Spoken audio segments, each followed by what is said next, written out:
Boa noite, boa noite, boa noite nesta noite do dia 2 do 2 de 2022, hein? Então, quando chegar às 22 horas e 22 minutos e 22 segundos, a gente vai estar vivendo um momento célebre e cabalístico também. Hoje, transmitindo simultaneamente pelo perfil do ShotCast no Facebook e no nosso canal aqui no YouTube. Da onde eu falo, são 21 graus neste verão frio na cidade de São Paulo, semana inteira chovendo, e eu vou dizer para vocês por que está chovendo. Né?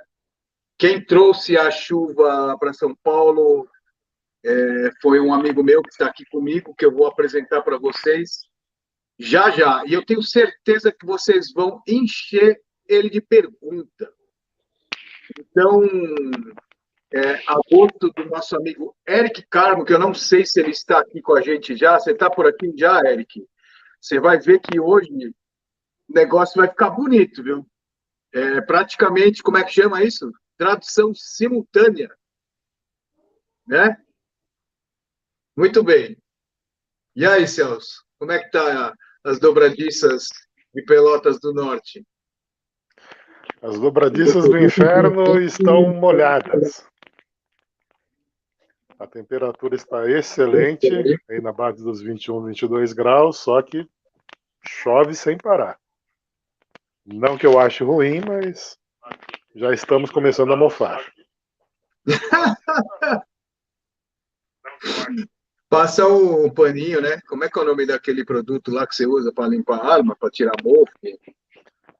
CLP? No Ads Red também não serve para tirar mofo? Ads Red serve para tudo aquilo. Serve para tudo, né? Dor Muito nas bem, vou dar boa costas, noite frieira. para aumentar a expectativa sobre o meu amigo que está aqui. Ele está ansioso para falar com todos vocês. O nome dele vocês já sabem, para quem prestou atenção na, na capa da live. Quem prestou atenção na capa da live já sabe pelo menos o nome dele. Mas eu vou segurar um pouco, fazer uma expectativa aqui, né? Ele concordou. Chegando cedo aqui ao Mundo Selvagem, já chegou dando o primeiro like. Obrigado pela presença que está, Mundo Selvagem, que está sempre com a gente, Êxodo 22. Eu não aprendi como falar isso. É versículo, como é que é?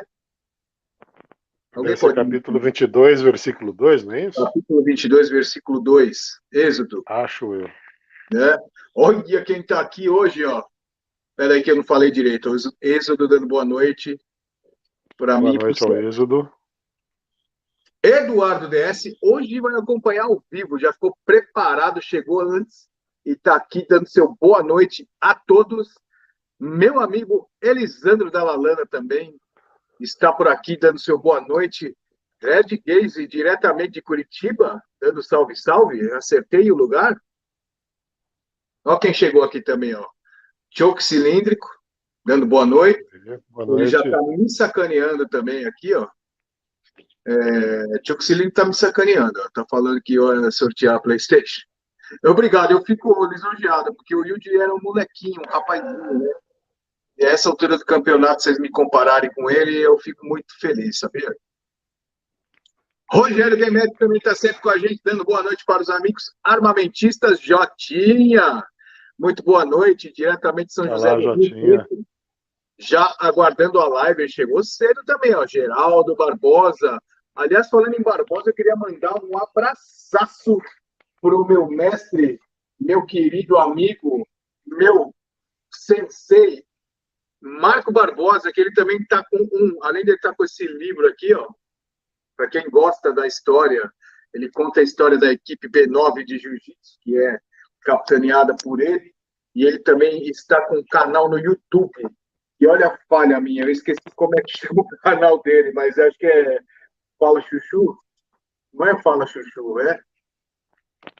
Fala Chuchu, o canal do Barbosa é o Fala Chuchu. Então, se você quiser ver entrevistas de personalidades do Jiu-Jitsu e das artes marciais em geral, você vai lá, Fala Chuchu. Eric Cabo está aqui, dando boa noite, vamos falar de armas. Vamos falar de armas, Eric, temos uma surpresa hoje, hein? Ó, o Musca está por aqui agora. Muito bom, muito obrigado pela presença, dando uma boa noite Boa para o noite. Botinha e para nós. Wagner Guerreiro, diretamente de Salvador, que lá deve estar calor pra porra, hein? Quando que não está calor em Salvador, né? Obrigado pela presença, o Wagner. Aí o Fábio está perguntando se eu fui engolido pela cratera do Dória. Cara, que absurdo, né? Eu ainda lembro da vez que teve a cratera lá da Marginal Do Pinheiros, quando Serra. a ação, aquilo foi feio, hein? A do Serra foi. Aquilo deu medo pra caramba. Foi na época do José Serra, né? Estragou a gente Alexandre pra Cepeda, caramba. boa noite para mim, para o Shimomura. Vocês têm que dar boa noite para o Al também. Eu vou apresentar o Al para vocês já já. Nosso parceiraço Fernando Putema aqui também com a gente mais uma vez. Artêmio O Prateiro está com a gente novamente. Pão com gergelim, dando boa noite aos fiéis da Igreja Universal do Deus do Tiro. É isso aí, Pão com gergelim. Muito obrigado pela Teve presença. lançamento?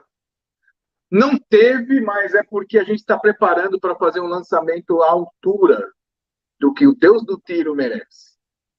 Entendi. A coisa, ela não está parada, né? Houve a traição, houve todo aquele rebuliço, né? Aquele rebosteio. Aí o Cabão pegou dengue, agora ele está se recuperando. Ah, Pegou dengue, né? Dengoso, né? Dengue, não é? é, Quem está tem que aqui com a ver, né? gente é o Vitor, também dando seu boa noite. Flávio Ferreira também, mais uma vez com a gente. Doutor Bruno Cunha, dando boa noite aos senhores do tiro na estrada, indo para Araçatuba e ouvindo a resenha. A resenha funciona que nem radinho, eu também faço isso, viu? Muito bem, obrigado, doutor. Abraço para você. João Flávio Boaventura também, que está sempre com a gente aqui, mais uma vez. Obrigado, João. Aí, o Job PS, boa noite, guerreiros. RT375H, 8 polegadas, já atirou com essa plataforma. O que me falam sobre esse revólver? Você quer falar agora? Eu nunca atirei com esse revólver, o Job PS. Também não. Mas deve ser bom, né? Deve ser levinho pra tirar, né? Deve ser levinho e cano comprido, é bom, hein? Estável, né? Mas eu vou ficar te devendo essa, viu, Job? Oh, quem chegou aqui, ó. Tiago Nascimento, um dos nossos maiores apoiadores do canal. Obrigado, Tiagão, pela presença. Quem chegou aqui foi o Douglas DP, mas eu não quero falar com ele. Boa noite pro Douglas. Luiz Barberini dando seu boa noite, direto de Santo André. Hoje tem Discord, acho que vai ter, e é uma Discord internacional, viu? Posso adiantar para vocês. Marcos Carachira aqui com a gente, dando boa noite para os monges do tiro. Boa noite, Marcos, obrigado pela presença. Tiagão tá lá no Rio de Janeiro. Rapaz, Rio de Janeiro também já deve estar quente pra caramba, hein? Carlos Danelão, meu amigo que está aqui, o Al também estava no Rio de Janeiro, né? Ele que trouxe a chuva. Quando ele estava lá no Rio, estava quente. Aí ele chegou aqui em São Paulo com a chuva. Shame on you. As soon as I can. Muita chuva. Oh, quem está aqui? Zazá, meu amigo Zazá. Zazá, abração, obrigado. Celebridades presentes aqui. Zazá do canal YouTube de Datas. Zazá está se especializando agora em falar de recarga. Já fez teste de recarga de 40, já fez teste de recarga com 9, se não me engano. Vai lá no canal do Zazá. YouTube de dados, você vai ver. Eu sei que você interessa por recarga e outras coisas também, né? Zazá, obrigado pela presença. Abração para você. Viu? Ele tem novidades. Ele está desenvolvendo cargas de precisão para 44 Magnum. Ele é da nossa turma, Zazá. Né? Tudo bem. Pois é, hoje com luz, graças a Deus. Não caiu. Tem alguém no Facebook dando um alô aqui, mas eu não sei quem é, eu preciso entrar lá. A lenda Kit tinha presente com a gente.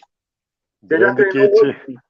O Al também aqui que está do meu lado é Black Belt também, viu? Kit é Black Belt. Bravo. Quem mais? Deixa eu ver enquanto eu... Tá aqui, ó. Tioxilíndico tá falando aqui, ó. Hoje eu vi um vídeo falando que o 9mm é o melhor calibre para armas automáticas semi, depois das munições garrafinhas. Eu gosto desses Funciona bem. assuntos. Eu gosto desses assuntos. Você concorda plenamente com essa afirmativa, Celso? Não, ele funciona bem, mas 45 também funciona bem. Em armas automáticas semi? Ué. Eu tinha certeza que essa pessoa que estava aqui era meu amigo Michel Cavalheiro. Michelzão, tem que clicar no link lá, senão tua cara não aparece. Fica assim desse jeito. Estão com o GG já dizendo Cabong Judas, Cabong Judasíssimo. Mas eu vou perdoar ele. Né?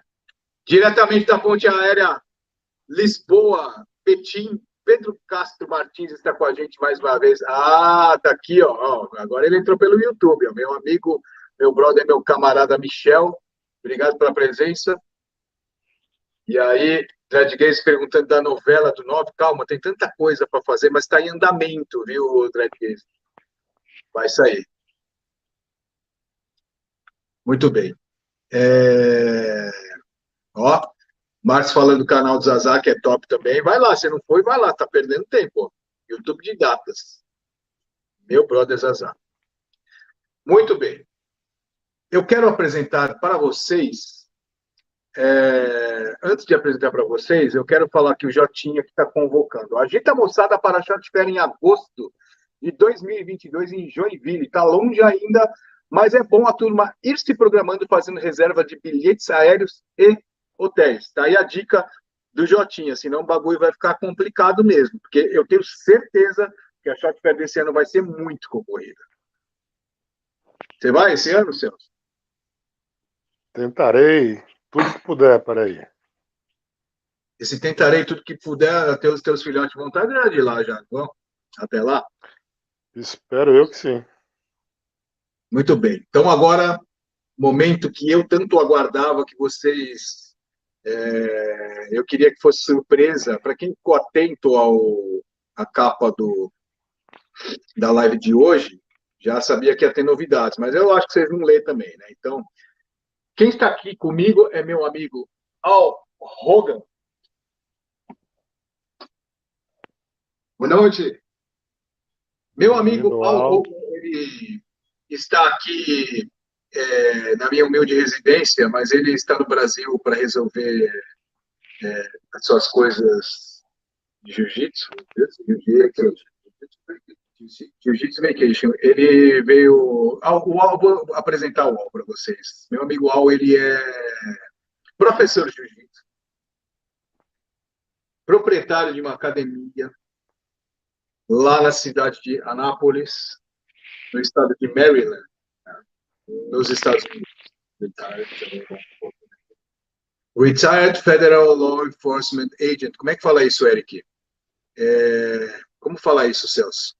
Agente da lei aposentado. Agente da lei aposentado. Retired military. Militar aposentado. Agente especial também nas Forças Armadas, especificamente no Exército. Army. You served. How do you say correctly? You serve it for? You serve it for 22 years in the Army. 22 anos de serviço do US Army. Investigador criminal. Look at the camera. For people to know your green eyes. E o cara tem o zóio verde ainda, né? E aí eu trouxe o Al aqui porque eu sabia que vocês iriam adorar conversar com ele, perguntar, ouvir algumas das histórias dele, porque em 22 anos de serviço militar, ele teve a oportunidade de estar no Iraque, Afeganistão, Panamá, Coreia, América do Sul, tudo a serviço do US Army. Na Europa também. You lived in Germany, right? During service or before? During service. And before. Ele esteve na Alemanha antes e durante o serviço militar, né? A bunch of other spots that for military service in and out. Então, e vários outros lugares também in and out. 5 days on the job. Ia para just for a special operation. E aí ele foi para vários lugares em operações especiais, então ficava por um curto período de tempo.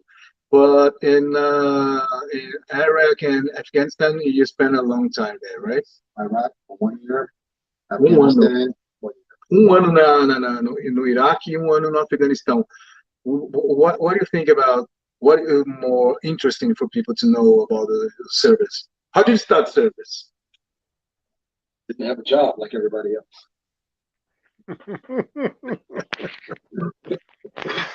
Eu perguntei para ele como é que ele entrou nas Forças Armadas. Ele falou, estava desempregado como todo mundo.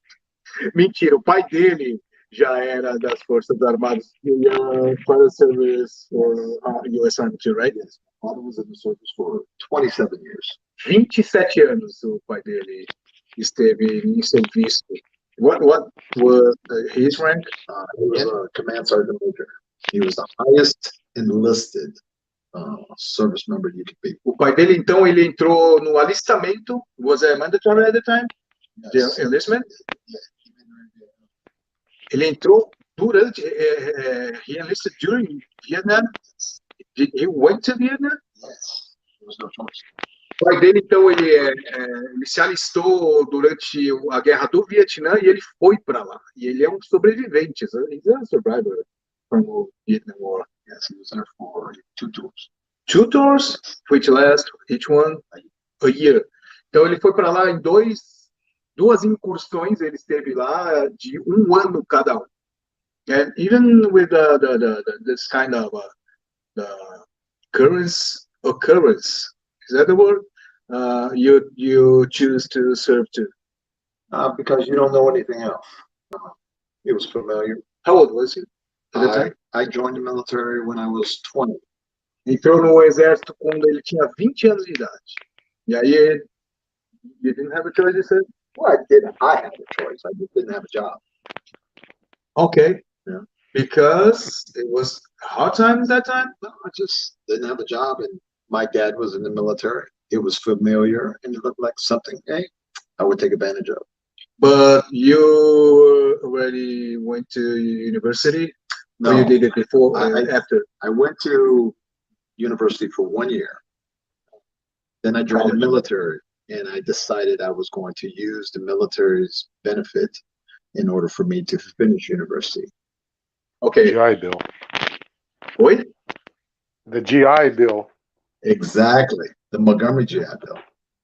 Yep. GI Bill? Yes. O que é o GI Bill, Celso? Explica ao pessoal primeiro a história. Ele não tinha um trabalho, ele estava sem trabalho quando tinha 20 anos de idade, e o pai dele já era do exército, e aí ele tinha essas conexões, então ele resolveu se juntar às Forças Armadas, ao exército especificamente, que é nessa condição do GI Bill que você está falando, Celso? É que ele já tinha feito 1 ano de faculdade, ele estava sem emprego, daí ele resolveu entrar pro exército para poder se valer de uma legislação específica lá que existe, que você serve o exército durante X tempo e eles pagam pela sua educação de nível superior. That's it? Yeah, pretty much. Your university education was sponsored by the military? Exactly. Okay. U.S. military, I was lucky. They paid for my associate's degree. I have an associate's degree in law enforcement. They paid for my bachelor's degree in sociology. They paid for my master's degree in forensic psychology. So. Então ele é graduado em sociologia e pós-graduado em forensic? Master's in forensic psychology. Psicologia forense. What is it about? Where you do criminal profiling for homicide type investigations. Então a pós-graduação dele é em psicologia forense, que é para traçar o perfil psicológico de homicidas. Is there the Netflix series that was inspired on you? Yes. Well, not me, but the FBI thing? Yeah, they use that. The series is called The Mindhunter. Mindhunter. John Douglas. John Douglas is one of the founders of the FBI's Behavioral Sciences Unit. And it's the same, where they look at the case material and they try to develop a picture, a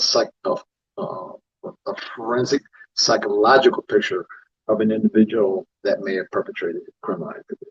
And your training was directly with those guys? No, I went to a school in Chicago, Argosy University, to study that. So. Então, a universidade que ele fez para essa pós-graduação foi em Chicago.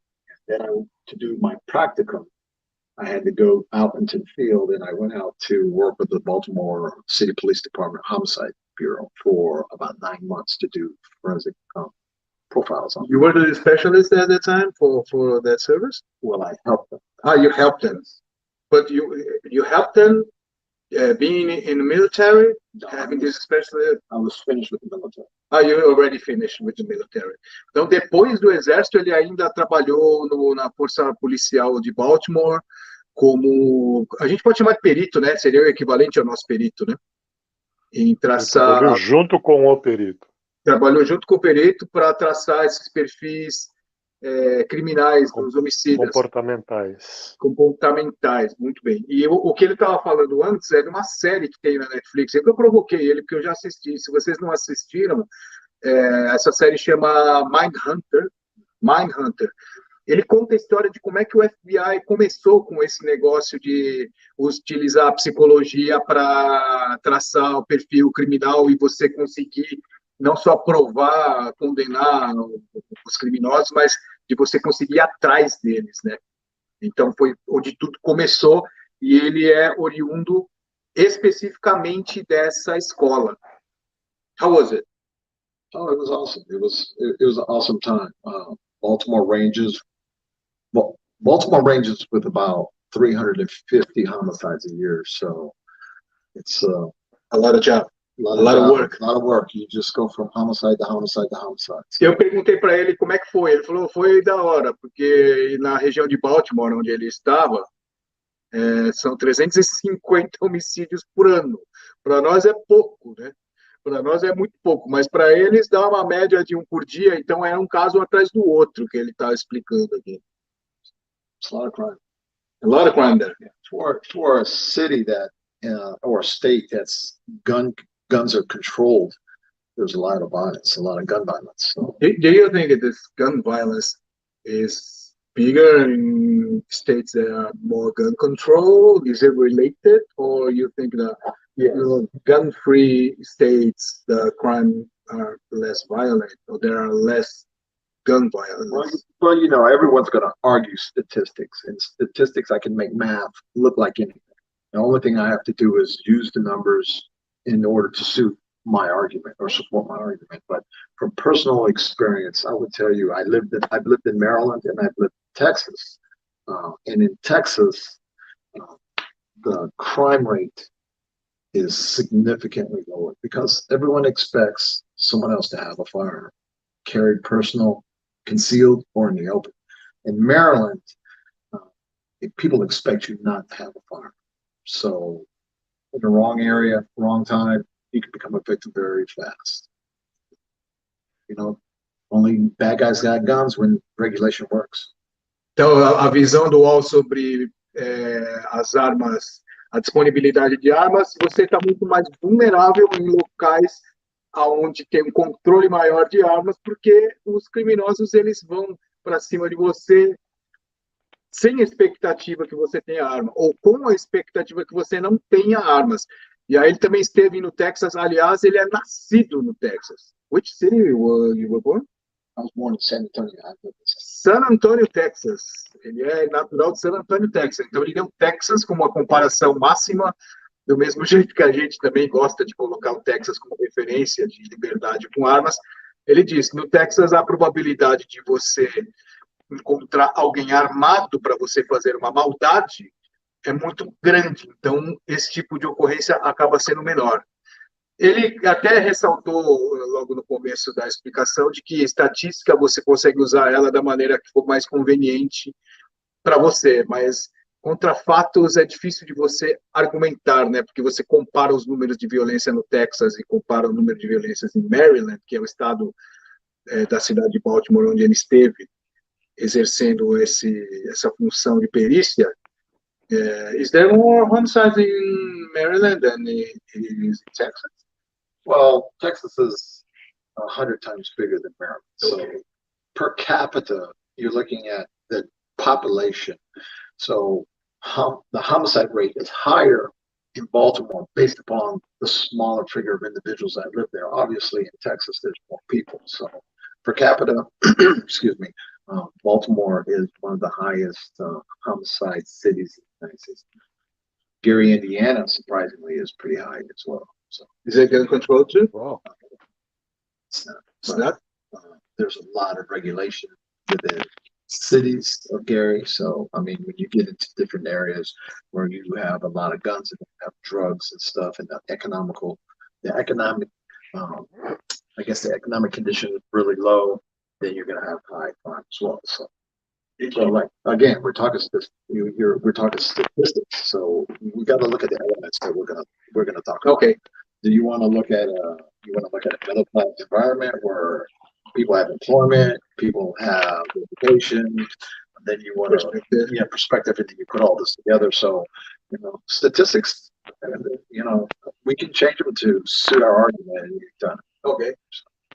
Do you actually have to live in an environment and see for yourself to see how either gun control is going to work or it's not going to work? So you just can't judge it by the numbers only. You can't get it by its numbers only because it's just scratching on the surface. You want my personal opinion? Yeah. Gun control, I think, states with gun control put everyday citizens in jeopardy. Everybody should. Well, I'm from America, so we have the second. But I think everyone should have the right to own. Everyone in the world. Well, everyone here in Brazil. Well, I would also tell you this though. We talked about this earlier with guns. I believe everyone should have the opportunity to have a gun, but I also think that when you do have a gun, you have to have responsibility. You have to be able to be trained with it. You have to be able to understand its mechanism. You have to be able to be rational with it. Guns don't kill people. People kill people. Dumb people with guns kill people. Okay. So. Agora ficou comprido para traduzir tudo desde o começo, né? Mas vamos tentar. A gente estava fazendo a comparação entre o estado do Texas e Maryland. E basicamente o que ele disse é que a população do Texas é muito maior, 100 vezes, né? Ele exagerou o número, mas talvez não seja exatamente isso, mas é muito maior realmente. Porque o Texas é um dos maiores estados em tamanho e população dos Estados Unidos, né? Então, estatisticamente, a taxa de homicídio per capita acaba sendo menor no Texas do que em Maryland. Então, você tem essa situação que, no final das contas, a opinião dele é que todo mundo deveria ter uma arma, ou estar apto, ou ter o direito de portar uma arma, desde que você tenha condições para isso. Né? É o posicionamento que ele tem. E é muito bacana, né? Você ouvir isso de um ex-militar e um ex-policial, né? Pois é, né?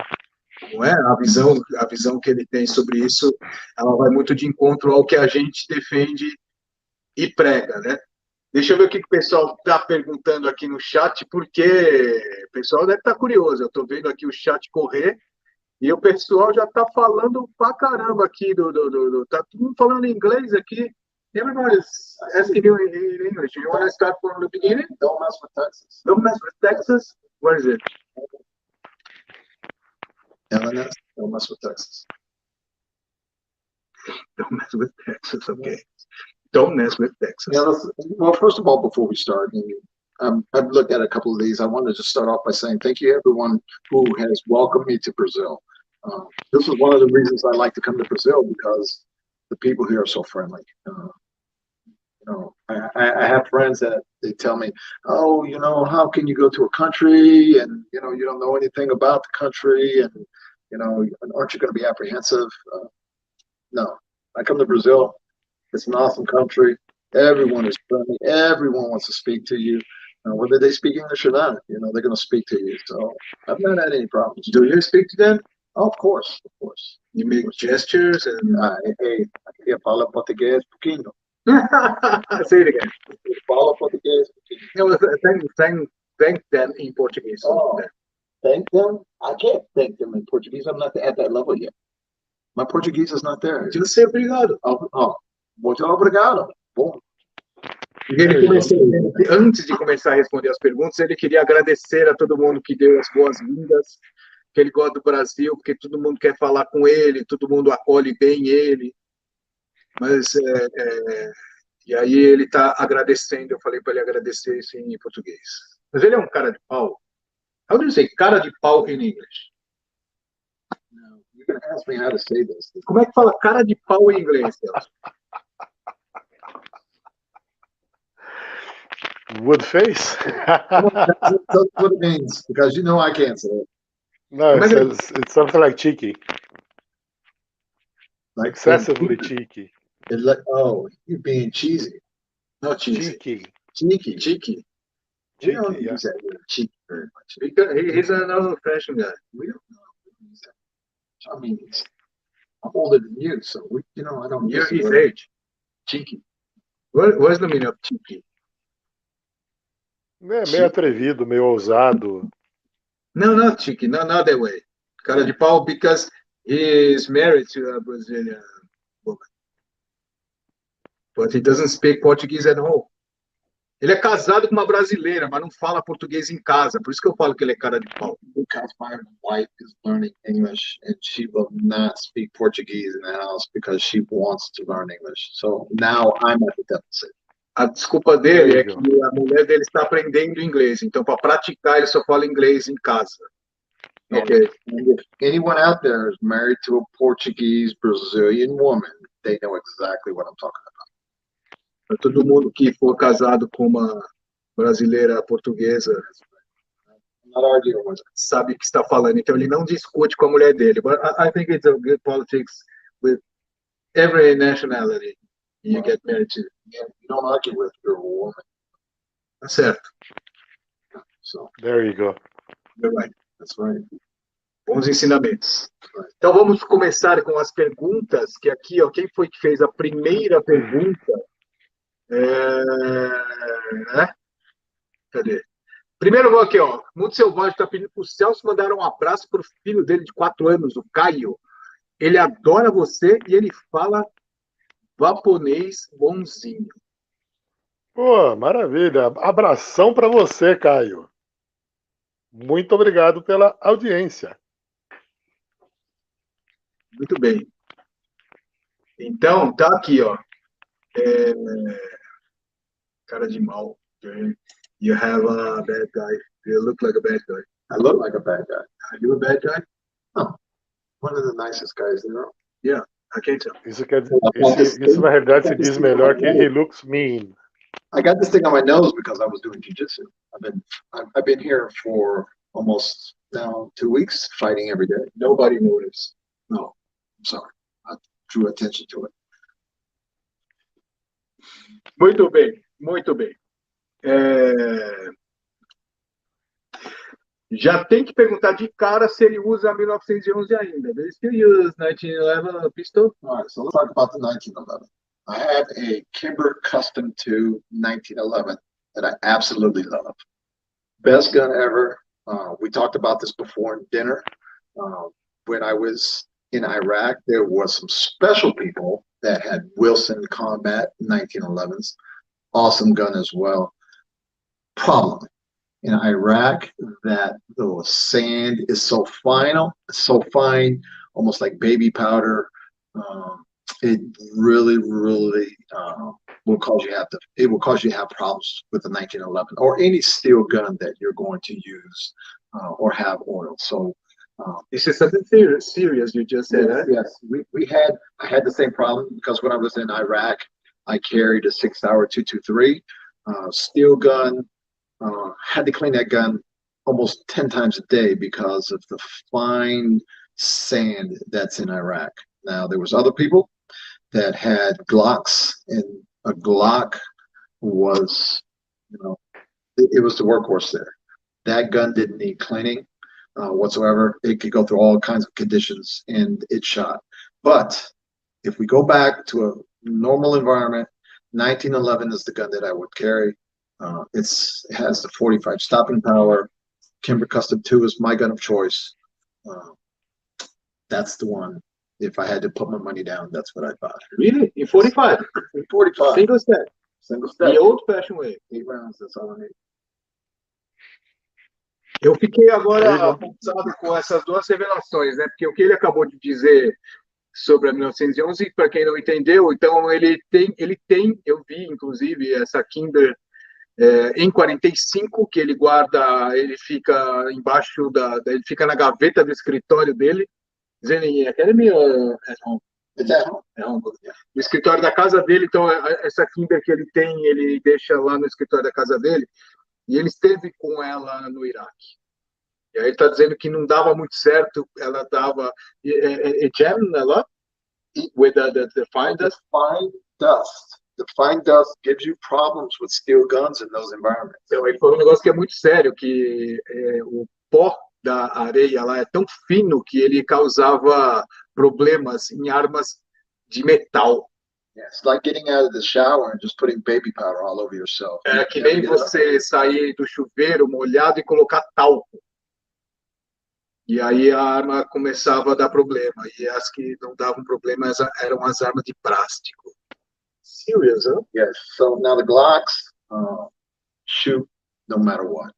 The Glock was a environmentally friendly gun in those types of environments. You could drop it in the water, drop it in the mud, put it in the sand, pull it out, press the trigger, it's ready to go.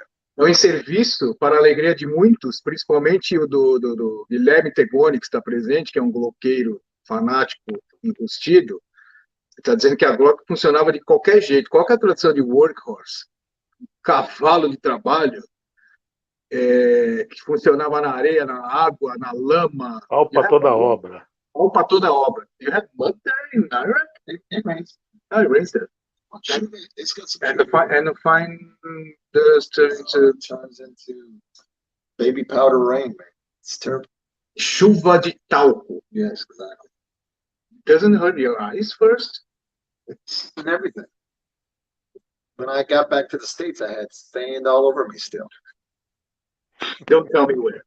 Everywhere. Don't tell me. You don't have to give details. You can't get it off for a year. It was everywhere. Ele chegou, quando ele voltou para os Estados Unidos, ele ainda tinha areia no corpo. Eu estou falando para ele não me contar detalhes que eu não quero saber.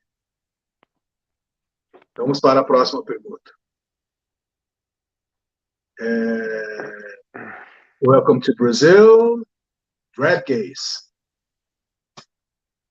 Aí o Mundo Selvagem está pergunta para o Al Hogan o que ele acha da plataforma Beretta. Yeah, the military police carry these things, 92Fs. You didn't use that because you were at? I was an Army CID agent. We did not carry the 92. 92 was a big frame. 92 had problems. When you grab the top of the slide and pull it, you can lose the barrel and the top slide of the 92F. Okay. If you hold onto it correctly, squeeze, pull, the whole gun will come apart. Not a good thing. From nothing? No, if you pull it correctly, you can lose a slide. It's how you do the takedown on the Beretta 92. Oh, okay. The Jackie Chan move. The Jet Li move. You can, if you engage a target, you raise that firearm up, and they're close enough, and they can grab the slide and barrel, they can pull it right off. And it didn't happen with another brand of pistol? Why do you use that on the CID? We use 6 hours, 6 hour 223s. Oh, you use the small rifles. No, 6 hour pistols. 223? 223s. 226. 223s. 223s, 9 mil. The military police, the regular 9 military police, U.S. Army military police, and the Marines carried Berettas, the 92F. I don't think, since I retired in 2009, I think that Beretta 92F is not a service weapon anymore. I think it's gone. They're using 6 hours across the board now. No, now they're using the 6 hour, the B320. Yeah, 30. It's still not. It's with the U.S. military. It's either 45, 5.56, 223, or 9 mil. 223? Yes. Isn't it 226? 5.56 is 5.56 and He's mentioning the calibers, not the gun models. Yeah. The caliber. Oh, the caliber. It's a NATO. We have to carry NATO around. So you didn't use a 6 hour pistol. Not even.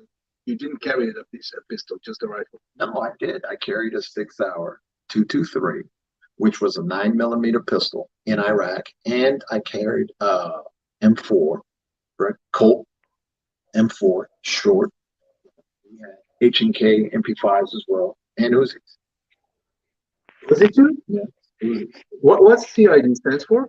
Criminal Investigation Division. Criminal Investigation Division. Então ele serviu nessa divisão que é o CID, que é a divisão de investigação criminal, Internal Criminal. No, not internal. Criminal Investigation Division. You ever see the movie with John Travolta? It's called The General's Daughter. He plays Army CID agent. Okay. Yes. He does an investigation of a murder of, I guess it's the post commander's daughter. It's a pretty good movie. It's old, but. Oh, yeah. Real winner? Not really. Okay. That's a good portrayal. I mean, então, quem perguntou da bereta, ele está dizendo que a bereta não é uma arma muito boa para ser visto, porque o opositor, ele poderia pegar e puxar o ferrolho ao mesmo tempo que ele apertar o botão de desmontar a arma, ele podia desmontar a arma na tua mão. Então, não é a preferência dele, por conta dessa característica. E aí ele usava a SIG, porque ele era uma divisão especial, porque quem usa a bereta 92, a M9, é a polícia... Exército e fuzileiros. O exército e os fuzileiros, Marines, que é a arma de dotação para os ordinários, né? Então, as divisões começam a se especializar, eles começam a usar outras armas, neste caso. Então, para a decepção de muitos, ele não gosta da bereta. You don't like the 19. Yeah, M9. I am not a fan of the M9 Beretta. I am not a fan of that. Ele não é um fã da bereta. Nem Tá eu. vendo? Alexandre SP está dizendo, o Hogan deve saber atirar um pouquinho. Got it? Yes, sir, a little bit. No, you can't shoot. Can shoot a little bit. You can shoot. A little bit. Can you? A little bit? Yes. That's what he said. I can shoot a little bit, yeah. Well, now I'm getting old. Need my glasses. What do they mean? Need my glasses because I'm getting old. But at the end of the day, I'm fine. I'm still shooting a automatic pistol, so sight alignment, recoil management, trigger control is not something that you need to really worry about when you're shooting an automatic, because I'm shooting at a target that's 25 meters, or not 25 meters, but 25 yards away.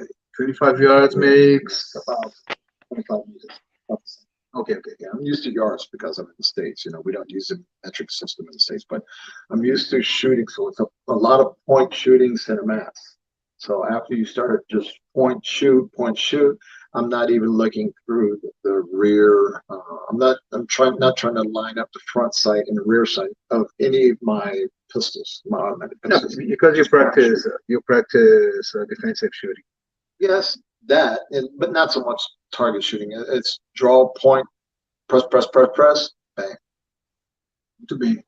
Que ele estava explicando, viu? Que ele está ficando velho, ele está precisando de óculos, mas pelo tipo de tiro que ele faz, ele também não precisa muito desses fundamentos, porque ele faz muito tiro instintivo. Então, Até 30 metros, né? Até 25 jardas, né? So let's talk about that for just a minute. We talked about this the other night at dinner, and the importance of being able to be familiar with your chosen firearm. I have friends, and I'm guilty of this as well. I've got a Walther PPK, which is a 380. I have a Kimber Custom 2, which is a 45. I've got another 6-hour 223 that is personal because I carried it in the military. And then I've got an assortment of Glocks. For the last 10 years, Glocks have been my firearm of choice, the 23 and the 27, because that's what I carried when I was working for the federal government. That gun I have probably the most time behind. So now both models? Yeah, 23 and the 27. They're, you know, the platform is just a little different, but at the end of the day, at the end of the day, it's familiarity and experience behind that platform. So I shot that gun so much, I'm used to it.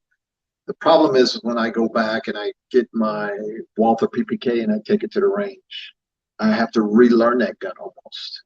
You know, it's not second nature to me. Just like jiu-jitsu, when I go out and I practice jiu-jitsu, I learned the technique, and then now that I know the technique, when I'm in a live role, I can perform that. Are you a better jiu-jitsu fighter or a better shooter? I'm probably now a better jiu-jitsu fighter. Perguntei se ele é melhor no jiu-jitsu ou no tiro. Ele diz que é melhor no jiu-jitsu. Because carrying a gun now is, I can't come to Brazil if I fly here with a gun.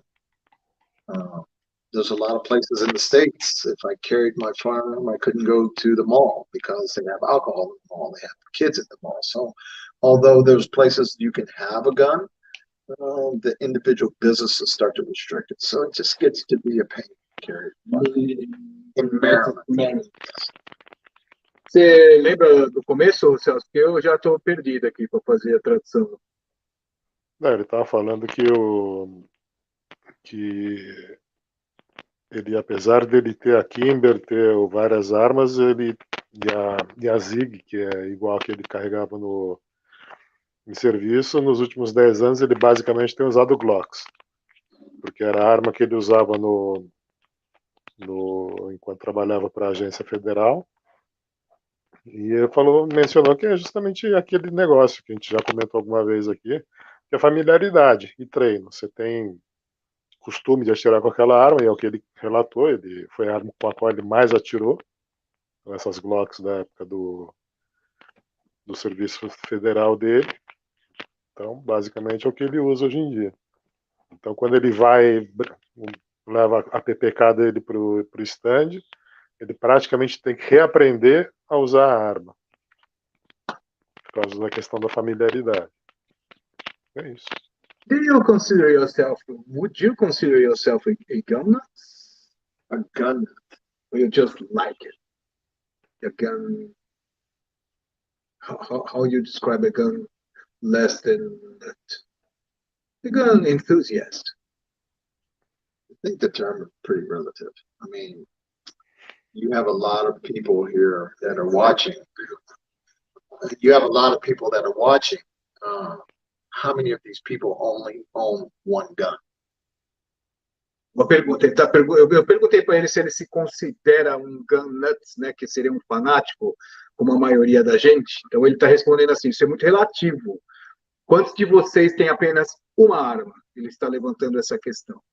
So I think once you start owning more than one firearm, then, you know, you can say the word gun nut, but I think that's a derogatory term. I think if you're a gun enthusiast, it is. You know, well, in the US, it is. Yeah, I wouldn't call nobody a gun nut. I mean, because a nut is someone you would refer to them in a negative connotation. But you call me a gun enthusiast, that means I have more than one gun, you know, and I like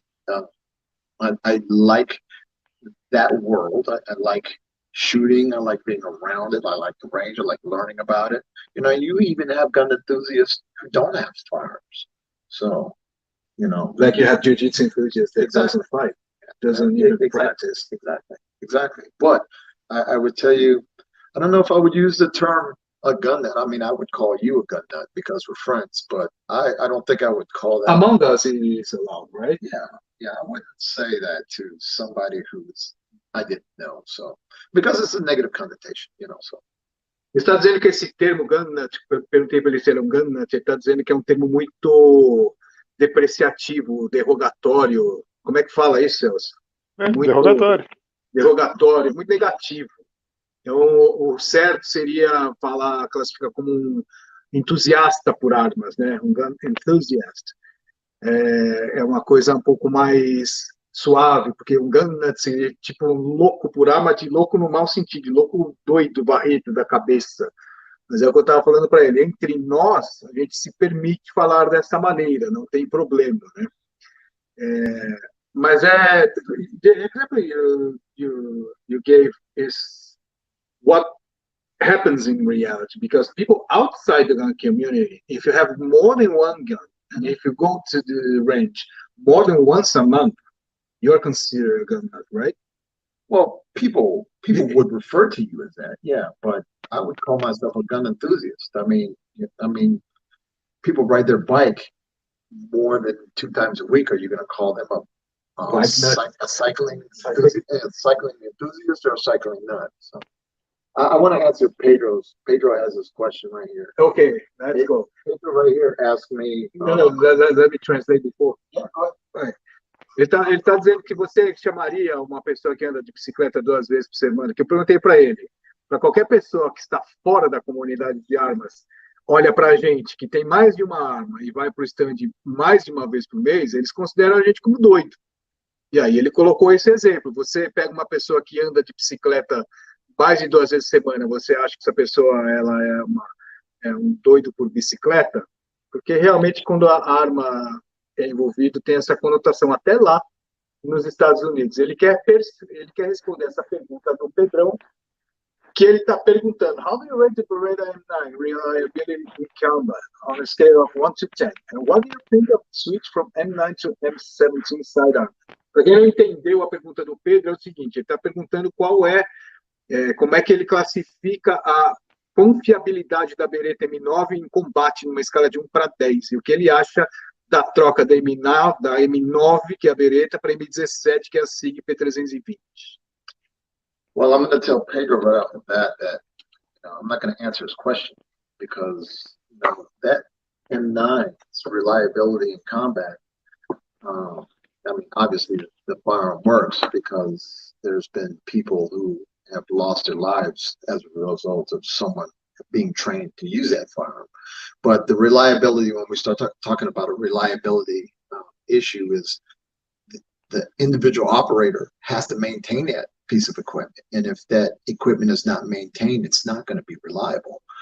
This is some of the discussion that we had earlier with the environmental conditions in Iraq and those types of places where the gun requires constant maintenance. So the reliability on that's a question that's almost directed towards the individual who's maintaining it. In a strict laboratory setting or in a strict setting, the gun's going to work. I mean, obviously the U.S. government wouldn't have bought a firearm that would not work. So the reliability is I would say, spot on. But it's just like any other firearm. You have to be able to maintain it. And if you don't maintain it, I could give you the best gun in the world. And if you stick it underneath your bed and you don't look at it, you never clean it, you never give it any love and attention, it's not going to be reliable. So now he asked me about the switch. The switch doesn't really have to do with, preference. The switch has to do with cost, just like it has to do with any other government. I mean, the Brazilian military, they're going to buy it wholesale and they're going to buy it volume, so if this item is cheaper, they're going to buy it, man. So that's the way of the world. You can have M9, M17, whatever, the next hottest thing on the market. It's just going to boil down to budget. That's where it's going to go. I mean, they're going to field test it. Obviously it's going to work. They're not going to put anything on the line where it's not going to be a functional firearm. But with its basic user, it's going to boil down to budget. That's where it's going to go. So. Bem, então, Pedrão, ele não entendeu, né? Mas o que ele quis dizer, a princípio, ele não ia classificar e nem responder diretamente à pergunta do Pedro em respeito a várias pessoas que chegaram até a perder a vida por conta da utilização dessa arma em ação e tudo mais. Mas falando objetivamente, ele diz que o segredo da arma funcionar bem, da confiabilidade da arma, é a manutenção que você dá nela. Então, basicamente, você tem que estar com ela bem manutenida e você tem que estar familiarizado com ela para você ter a confiança na arma. E com relação à troca da Beretta pela Sig Sauer, ele acha que é uma questão única, exclusivamente de preço, né? Uma vez que já estava na hora de trocar, né? Isso foi por minha conta, tá? Ele não falou isso. I just said that it was time to change. Yeah, I mean, in Vietnam, the military had 1911 to Springfield. We went from the Springfield, we went from the 45, which was a World War II platform, and then we went from there to the Beretta during the 80s. After somewhere around there. And then after that, we're going to the M17, and who knows what's going to be next? It's just, I didn't even know if people are going to go to war. They're going to have UAVs. So I mean, the objective is not. But you always have to have an infantry, right? Yeah, somebody have to put. You always got to put feet on the ground. But again, now we're going to slide off. We're going to go from having a gun topic to a military occupational type topic, and we don't fight like we did in World War II. Iraq was not the same war as World War II, World War One. Totally different campaigns. So. That's it. Basicamente é isso, né? Desde a utilização da 1911, as armas no exército, nas Forças Armadas Americanas, elas foram sendo trocadas, mesmo porque a doutrina militar, as guerras, elas acontecem em formatos diferentes, né? Até os combates nesse tipo de ambiente, eles evoluem e, naturalmente, as armas também elas vão evoluindo junto, né? Mandei bem assim, Celso? Foi boa essa colocação, desse jeito que eu falei? Mandou bem. Mandou bem. Another question? Yeah. You ready? Pop one up there, man. O que o Mosca está falando aqui? During this 22 years serving places like Iraq and Afghanistan as a SOF operator, did you face any problems with your squad leader, taking bad decisions on field, bad missions, etc.? Thank you for your service. Well, thank you very much for thanking me for my service.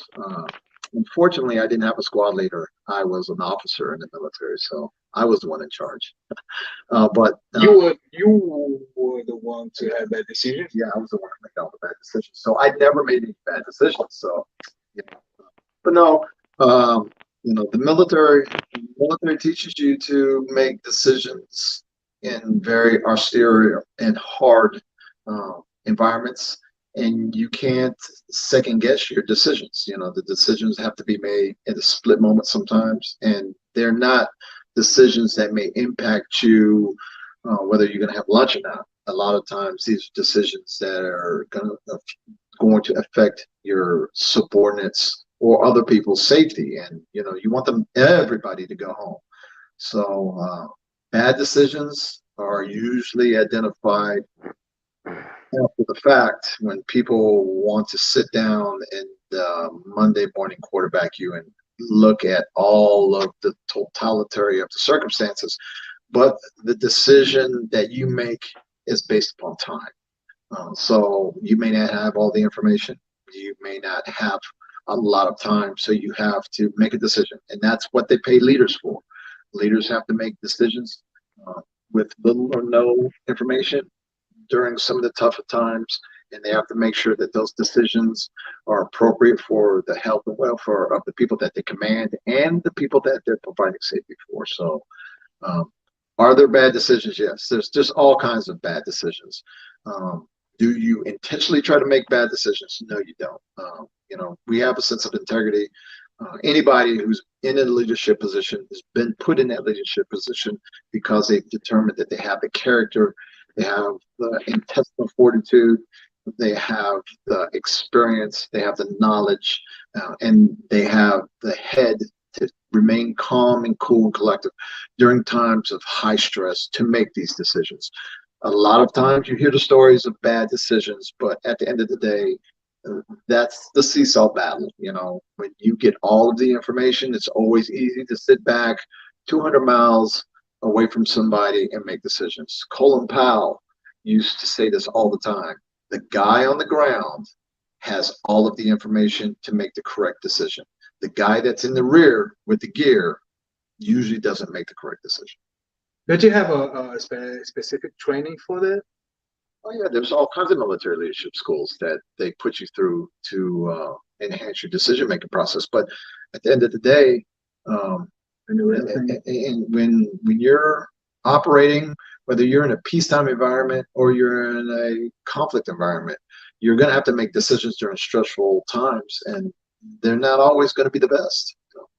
A pergunta do Musca, ela foi se durante esses 22 anos de serviço ele teve algum problema com o líder do esquadrão, com o chefe, comandante, que teve decisões que não foram muito boas, comprometendo, né, o pessoal. E ele já começou dizendo que nessa época ele já era o líder. Ele nunca teve o líder porque ele era o líder. Mas eles têm um treinamento, eles fazem um treinamento intensivo, né, dos oficiais, pelo menos, para esse tipo de situação. E ele citou até o Colin Powell, né, que ele era o chefe de Estado. O chefe de Estado, Celso? Ele era general e depois ele foi o supremo das Forças Armadas, né? Logo abaixo do presidente. Colin Powell used to be a general, and after that he was chief of state. He was Secretary of State, yes. Secretary of State. Secretary of State. Secretário de Estado. Secretary of State, and he was chairman of the Joint Chiefs of Staff. E aí é o manda-chuva das Forças Armadas. Ele até citou que o Colin Powell, que dava todo o suporte para eles, dizendo que o homem que está na linha de frente é quem tem todas as informações para tomar as decisões, né? Mas as decisões erradas ou as más decisões, elas não eram tomadas de propósito, era porque muitas vezes você não tinha as informações suficientes necessárias para que isso acontecesse. What was your rank at the time? I was a Chief Warrant Officer 4. Which relates to? Well, see, this is a very, very confusing subject here. In the United States Army, there are the enlisted branches, E1 through E9. Let me explain that.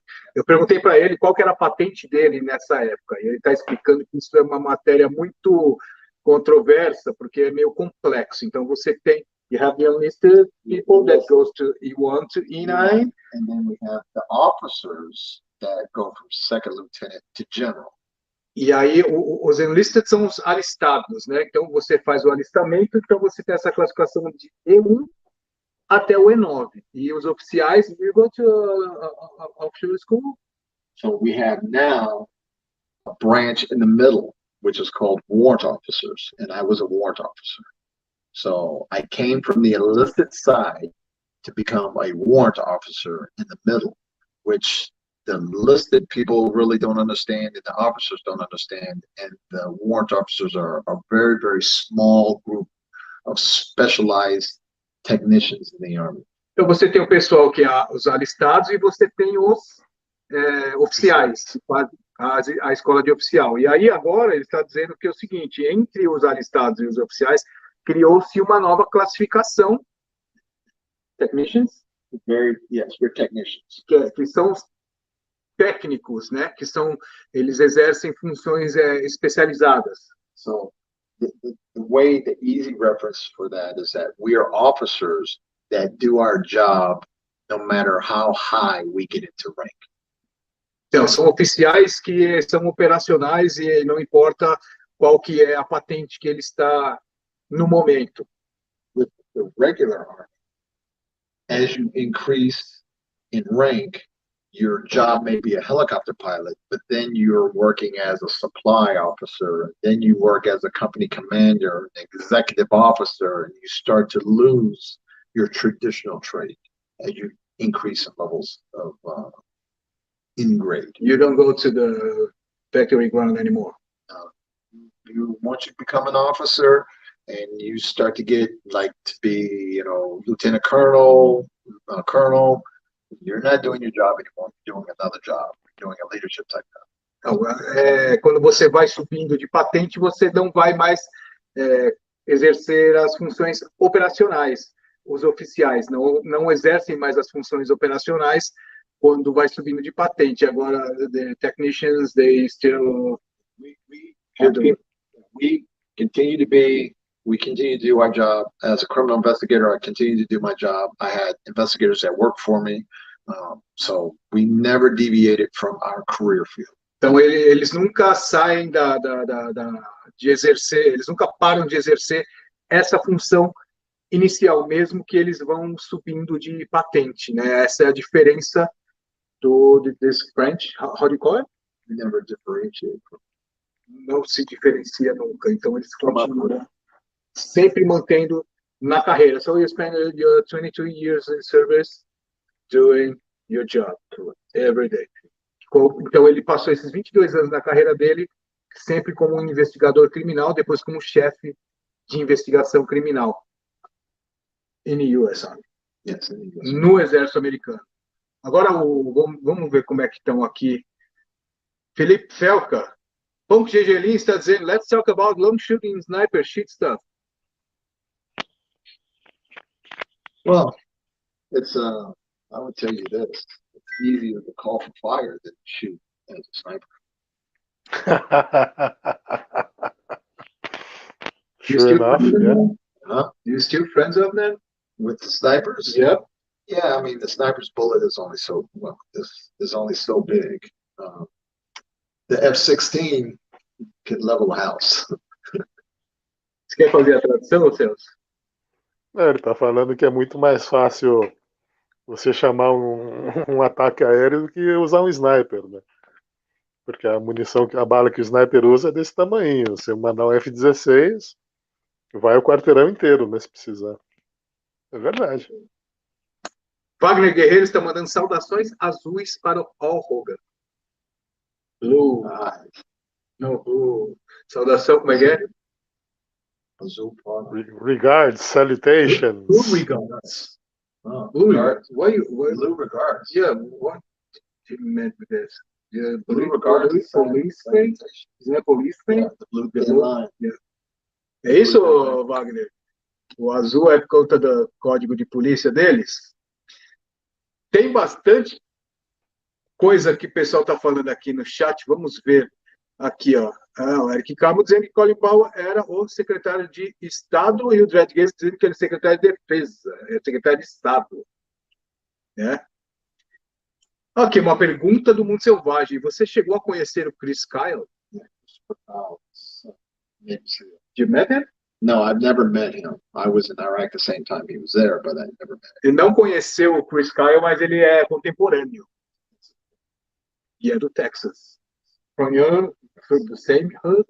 Not from the same hood, but from Texas. He was Da mesma quebrada. he was regarded. He was regarded as a super war hero. You know. Yes, he is. He was. He was. He was. And he, There was a parade when the guy died. yeah, he did all of these heroic things. You know, and come back to the States to lose his life.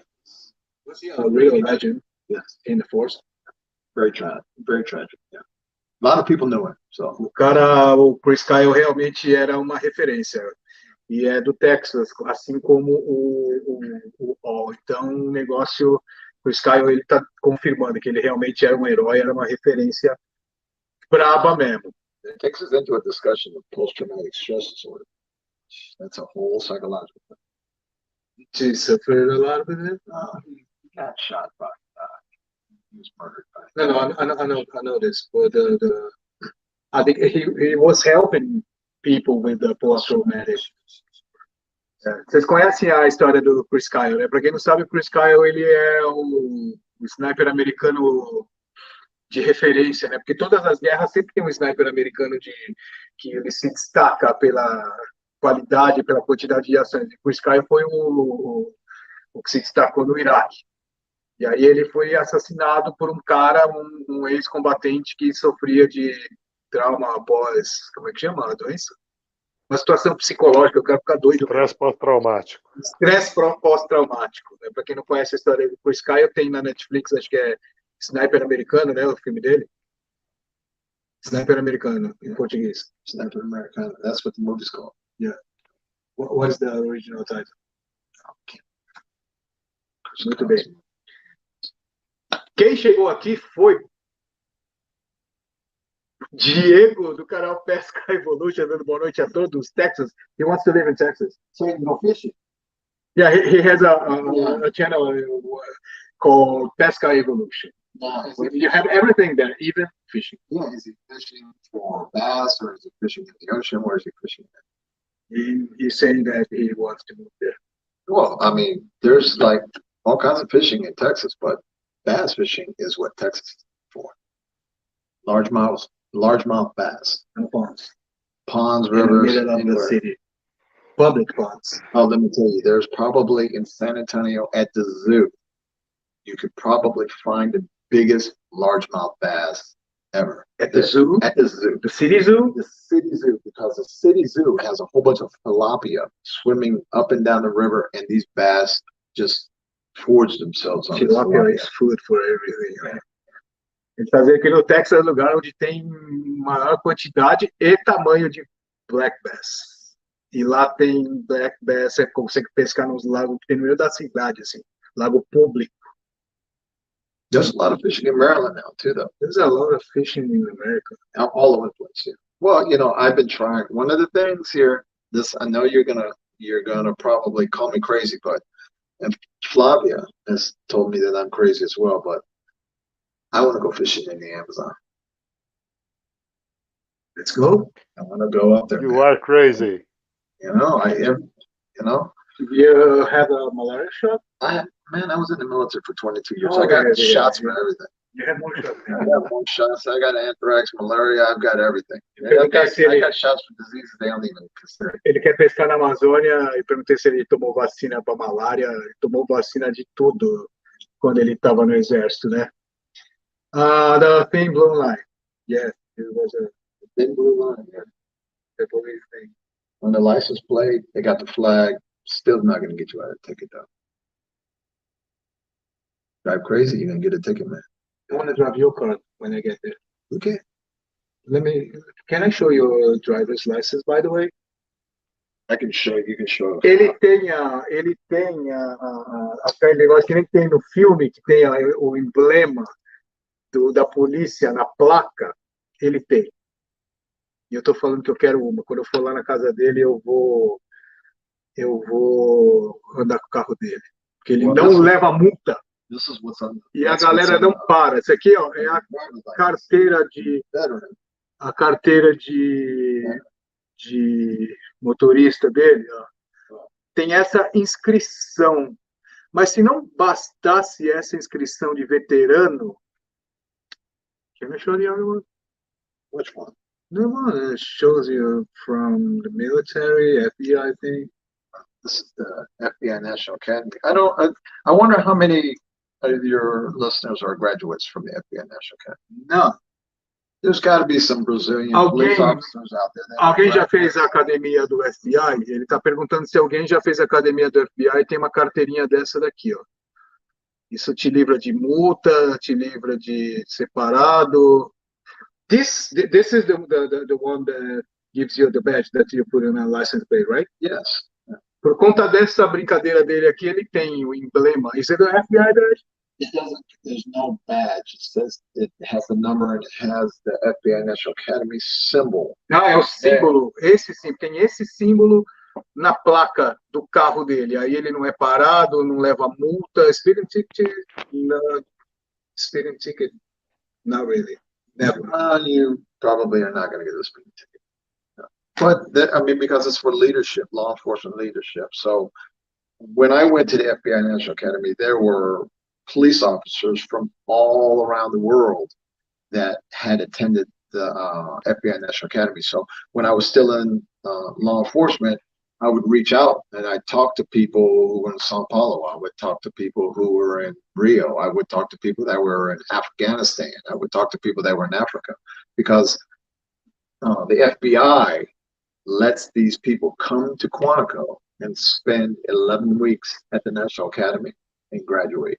So they become members of the FBI National Academy. Ele está dizendo que essa academia do FBI para treinamento, ela acolhe gente de todos os lugares do mundo.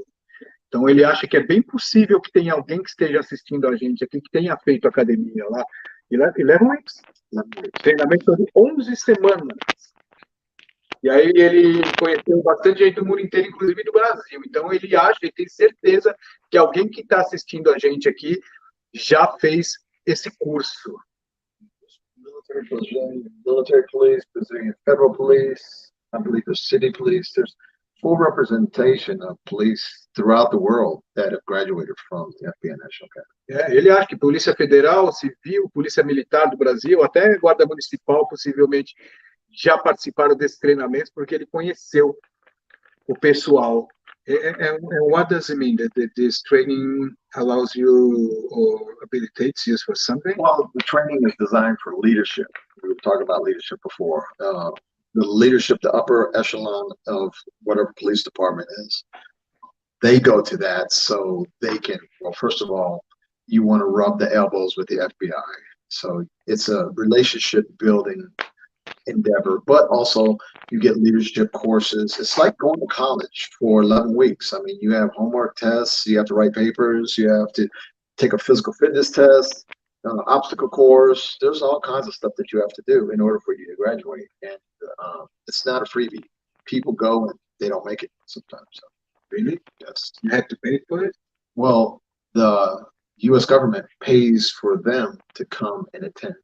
So whenever a country sends one of their police officers, it's going to be one of the best of the best because they don't want to be wasting this. Well, they don't want to be embarrassed by sending somebody who's going to fail a PT test or something like that. Essa academia do FBI é para formação de lideranças da área de segurança. E aí, uma das principais razões que as pessoas vão para lá é para intercâmbio, basicamente. Mas ele está dizendo que é como se fosse uma faculdade, porque tem teste físico, inclusive, e você pode não passar, porque você tem o exame, né?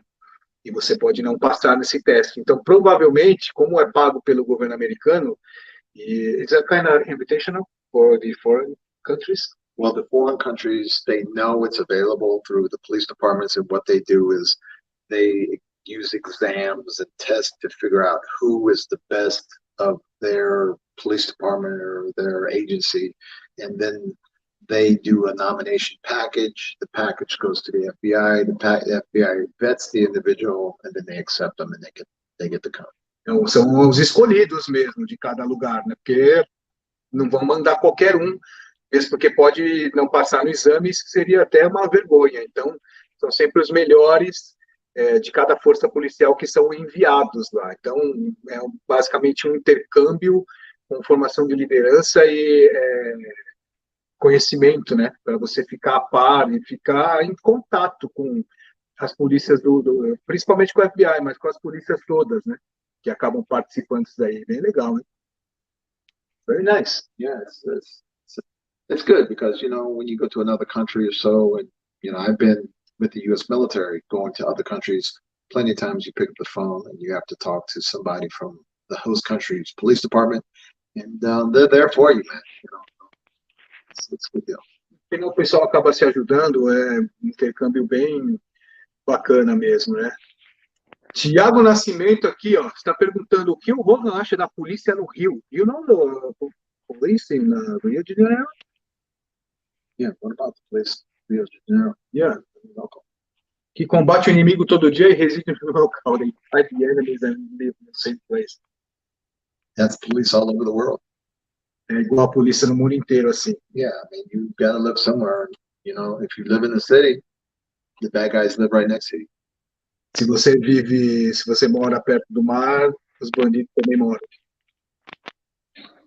There's no way to avoid no separation. I mean, that's another discussion we could have for a long time by, you can't just have that black and white line and say criminals. When you start talking about criminals, you're talking about economic elements, you're talking about psychological elements, you're talking about all kinds of things.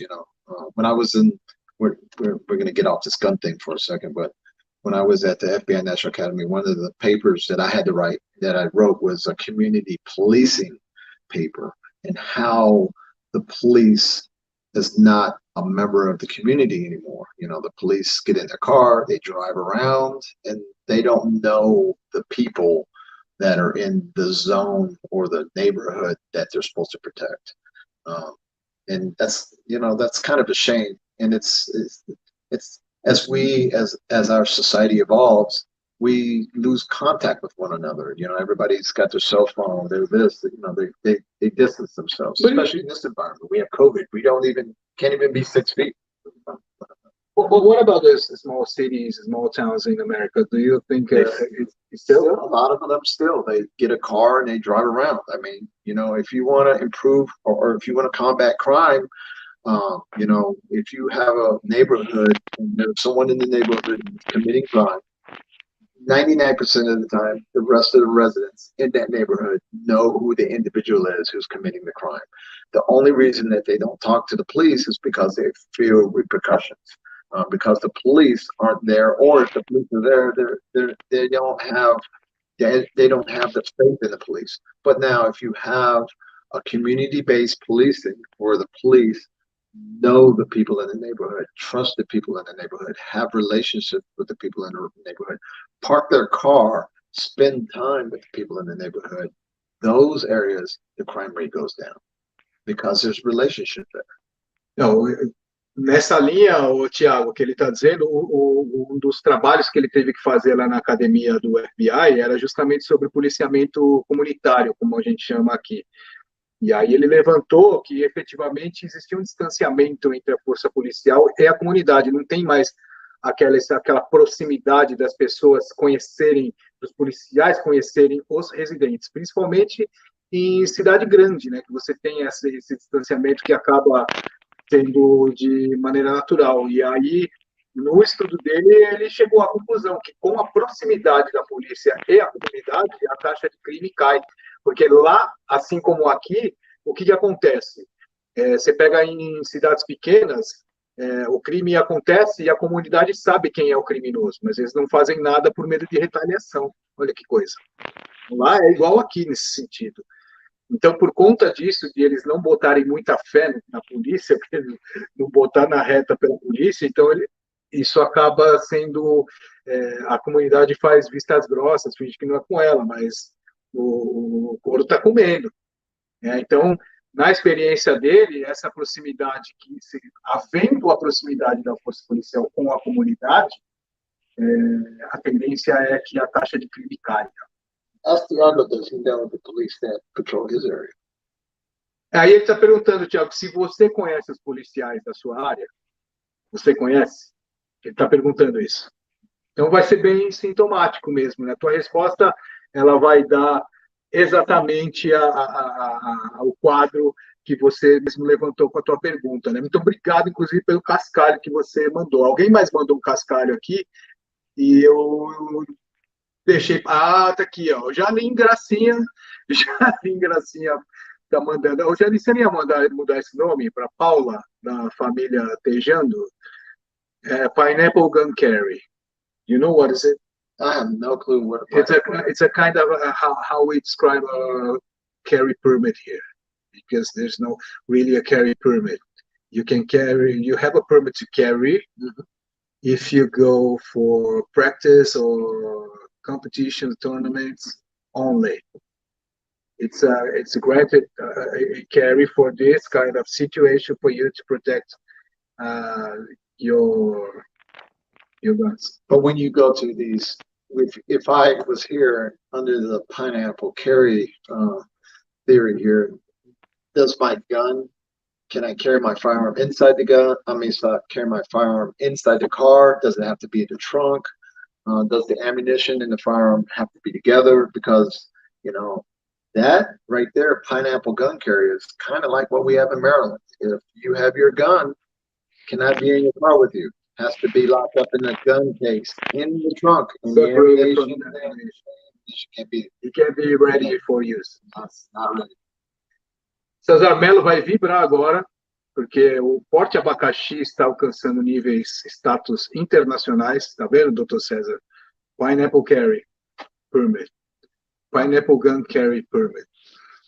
O Al está contando para nós aqui que lá em Maryland, que é onde ele reside hoje, é mais ou menos isso. Você não pode carregar arma para outro uso, tem que botar no porta-mala, separado da munição. You have the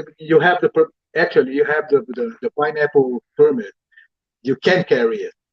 You can carry it, but just if you're going to the range. Yeah, if you're going to the range. If you're going to the range, you can carry it. If you're going to take it to. But people go to the party and say, I'm going to the range.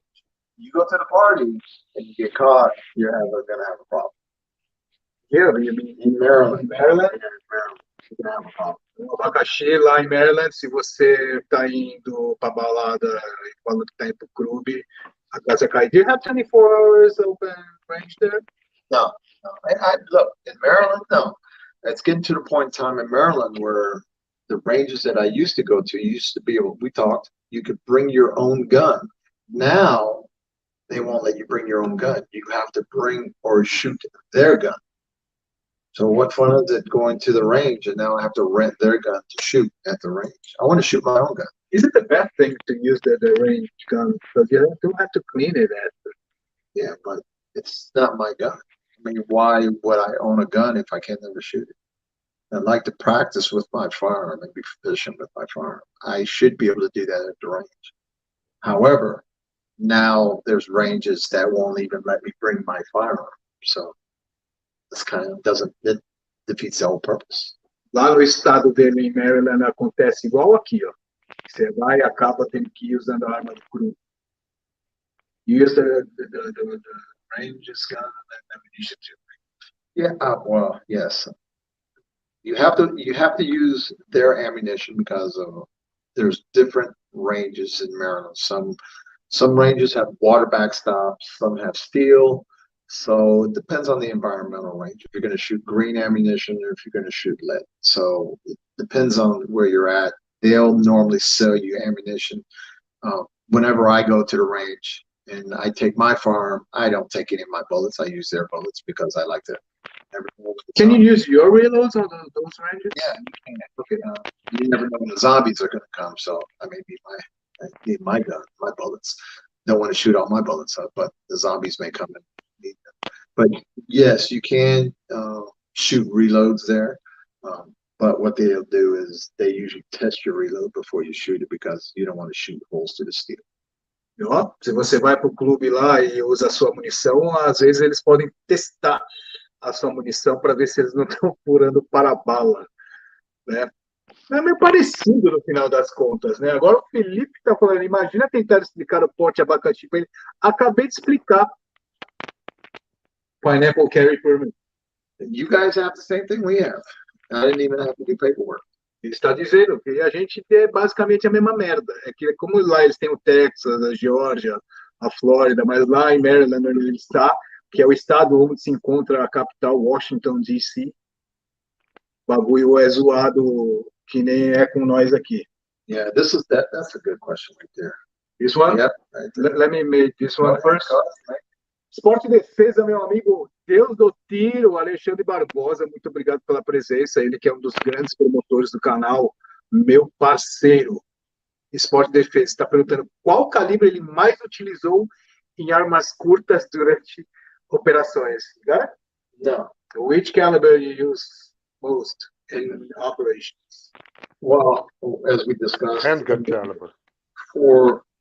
For the military, Handgun caliber. handgun caliber. Handgun caliber. Handgun caliber. I mean, for the military, it was 9mm because military is the United States Army.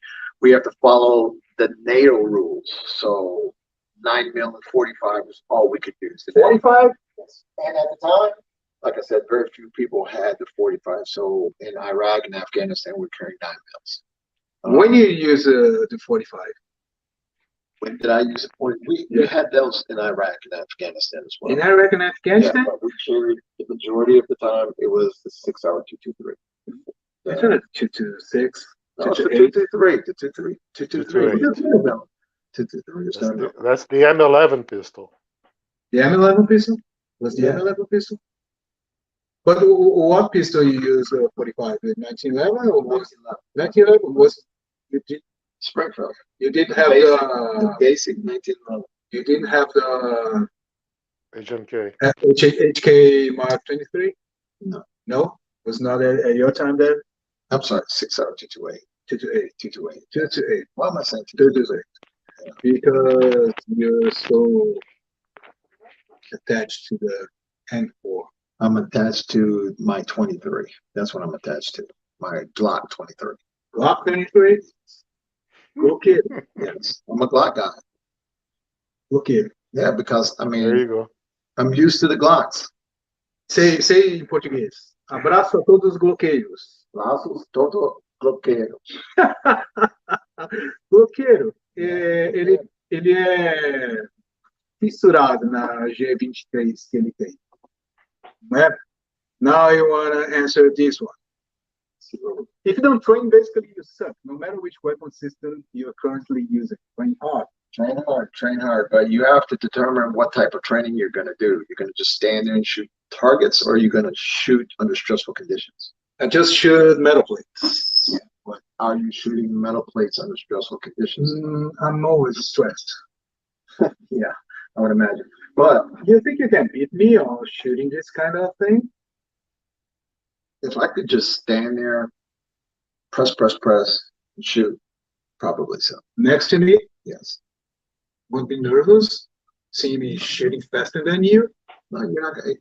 You can shoot faster. Hitting the shit faster than you? You can shoot faster. Just going ping, ping, ping, ping, and you just. You can shoot faster than me, but you probably wouldn't hit it. Are you sure? Slow is smooth. Would you bet smooth is fast? Would you bet your Tesla on it? There you go. Would you bet your life on it? That's what you have to ask. No, the Tesla. We're talking about fun shooting. That's what I'm saying. If you're gonna shoot, there's two types of shooting. You're gonna shoot the target, or you're gonna shoot under stress. And if you're gonna use your firearm for home defense, then you have to practice some type of shooting under stress, in a stressful situation, stressful environment. Because I can't tell you, as a law enforcement agent, how many times I had something to do with, investigated, or just basic plain information came to us where a law enforcement agent pulls his firearm under stress, fires 9 rounds, and doesn't hit anything. And the target is 3 to 5 feet.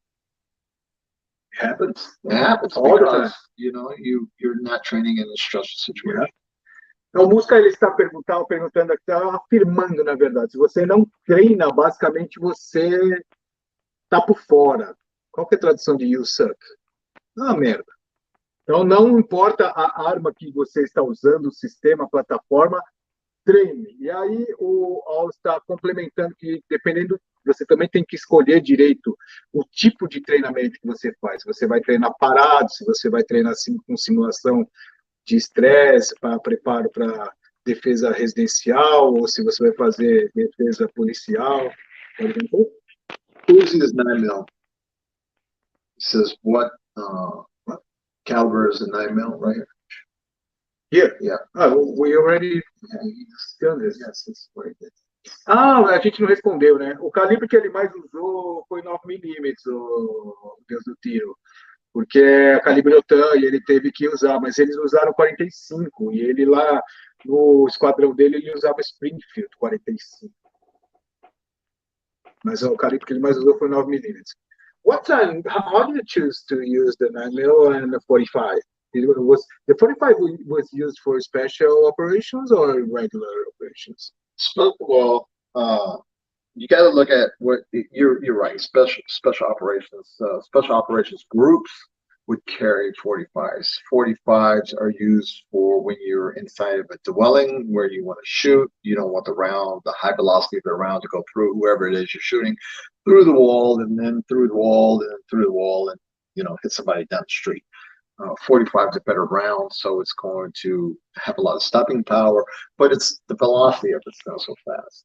So it's a good CQB type. CQB operations. Então, 45 é utilizado principalmente pelas forças especiais ou para quando você tem essas situações de CQB, né, que é Close Quarter Combat. Como é que é a tradução do CQB, Celso? Combate de curta distância. De curta distância, em lugar fechado, né? De ambiente confinado. Ambiente confinado. Então, eu uso 45 porque ele funciona melhor, tem um stopping power, nas palavras do próprio alvo, e o pessoal usa isso em operações especiais. Tem um monte de pergunta aqui, gente. Se eu não conseguir fazer tudo, vocês me perdoem, tá? Porque realmente, eu quando começo a conversar com o Al, quando ele está no Brasil, a gente começa meio-dia, vai terminar tipo 3 horas da manhã. A gente fala de tudo, não só de arma, mas fala de arma pra caramba. Vamos ver o que mais aqui. Tradução do Eric. Obrigado, Eric.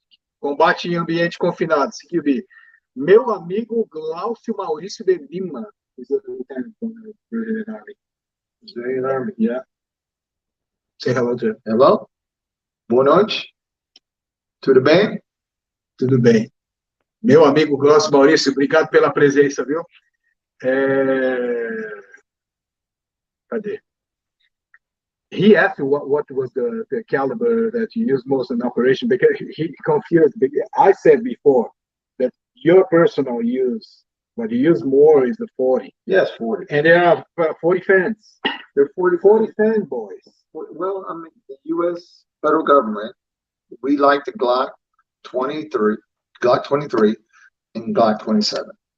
40 Smith & Wesson. That's what we like. So the U.S. government service? Yeah. When I worked for Department of Treasury for 10 years, I carried that gun. 40 Smith & Wesson. Aí, Tegoni está torcendo pelo 40 aqui, agora ele já está dando a lenha para vocês que são fãs de 40. Então ele está dizendo que quando ele estava no governo, porque depois do Exército, you went to the Secretary of Treasury, right? Department of Treasury. Ele foi para o Departamento do Tesouro, que é tipo relativo à nossa Receita Federal, né? Mais ou menos. Fazenda? Fazenda. Enfim. E aí eles usavam a Glock, a 23, a G23 e a G27. Good gun. Good gun. E ele gosta muito. The 23 is awesome gun. Ele gosta da 23. G23. Not as good as the 1911 Kimber. Não tão boa quanto a Kimber em 45. Chupa todos os 40 agora. Mas you like it anyway, right? Yeah, I mean, I've got more time behind the 23 probably than all the guns that the SIG. Out of carrying the SIG for all of those years as an Army CID agent, I still have more time shooting the Glock 23. Mesmo ele tendo carregado a M11 e a SIG P228 durante quase 22 anos, ele não atirou tanto com ela como ele atirou com a Glock G23. Então ele está familiarizado mais com a Glock G23, por isso que ele é um bloqueiro. So you want to talk about that real quick? We talked about that. Yeah? All right. So with the Glock, and ele vai falar da Glock agora, do uso dela, por que ele usou. We were talking about that Springfield XD that you bought. Don't reveal that. I don't say what I got. Okay. That gun that you want to buy. There you go. So the Springfield XD, I had one of those, and it's a Cole Palmer gun. It was 45. The difference between that gun and the Glock, and the reason I like the Glock so much, is that once you start shooting the Glock, the trigger press and the reset is a lot faster and better than these other Cole Palmer type guns. So the example, I press. I get to the beginning of the speed bump. Show your finger pressing on the camera. I press. I get to the beginning of the speed bump. My press continues. I go up to the top, to the middle of the speed bump. And once I get to the top and middle of the speed bump, the weapon goes bang. My trigger continues to fall to the other side of the speed bump. And now I let the trigger reset. Once the trigger starts to reset, you feel the metallic click. You can auditorily hear it and you can feel it. As you start to shoot the Glock more, you get more used to this metallic click, and the reset is faster, time on target is quicker, the gun is more accurate. The Glock, you mean in the Glock? In the Glock. If you learn how to shoot the Glock. Comparing to the Springfield XD and other guns, because the trigger reset is different. But I don't know, the same shit, the same plastic shit. Well, they're made the same way, but the trigger is not the same. That's why the majority of the police departments in the States use the Glock, because you can teach almost anybody how to shoot that gun. Ele está dizendo que a Glock é a melhor arma que tem, porque o reset do gatilho, ele é mais curto e ele é mais... You didn't mention crispy, right? It's on my head. Mais perceptível. Mais perceptível, mais claro, que dá um clique metálico. Metallic click. Então ele dá um clique, o gatilho da Glock, quando ele dá um reset, dá um clique metálico. Então ele acaba sendo mais amigável para você se acostumar. Eu estava discutindo com ele ontem a diferença da Glock com as outras armas de plástico. Eu falei para ele que é tudo a mesma merda. Same shit. Mesma merda. Aí ele falou que não. You disagree with me. I'm disagreeing with you. Aí ele falou que não, que o da Glock é melhor, porque o da Glock ele tem um reset mais curto e ele é mais evidente, ele é mais óbvio, porque ele vai um clique metálico. As much as I like a 45, I do not own any gun that is a Palmer gun unless it's a Glock. Por mais que ele goste da Kimber e em 45, ele não teria nenhuma outra arma de plástico que não fosse Glock. Então, gloqueiros, Guilherme Tegoni, El Cabong, Danilo Gloqueiro, Douglas DP, todos os gloqueiros agora fiquem felizes. E aí, quem chegou aqui foi meu amigo Felipe Marques, do Boy Shooter Brasil, canal Boy Shooter Brasil, meu ídolo. Obrigado pela presença. E me chamou ontem para a live, mas eu estava tomando açaí com o lá na barraca do açaí, o Felipe. Por isso que não dava. Estou levando ele para passear a semana inteira. Preciso aproveitar enquanto ele está aqui, porque ele me dá umas dicas também, umas dicas de vida, umas dicas sobre mídias digitais. O UOL não é só esse rostinho bonito que você está vendo andando por aí de Glock. Não é? Wagner Guerreiro estava dizendo que eu estava sorrindo por dentro quando ele estava falando mal do Beretta. Eu já sabia que ele ia falar isso. Eu achei graça, sério. Não é? Professor Clavão Reis aqui também. Remo desarmado e perigoso, desmontava as armas embaixo d'água, o remo, né? Aí, que mais aqui, ó? Tem várias perguntas que eu quero fazer hoje para vocês. Cadê? O Alexandre está perguntando para ele, 45 ACP 49. Acho que ele já respondeu, né? We were talking about this, man. 45 is the best caliber. Smith & Wesson 40 is a short 45 anyway.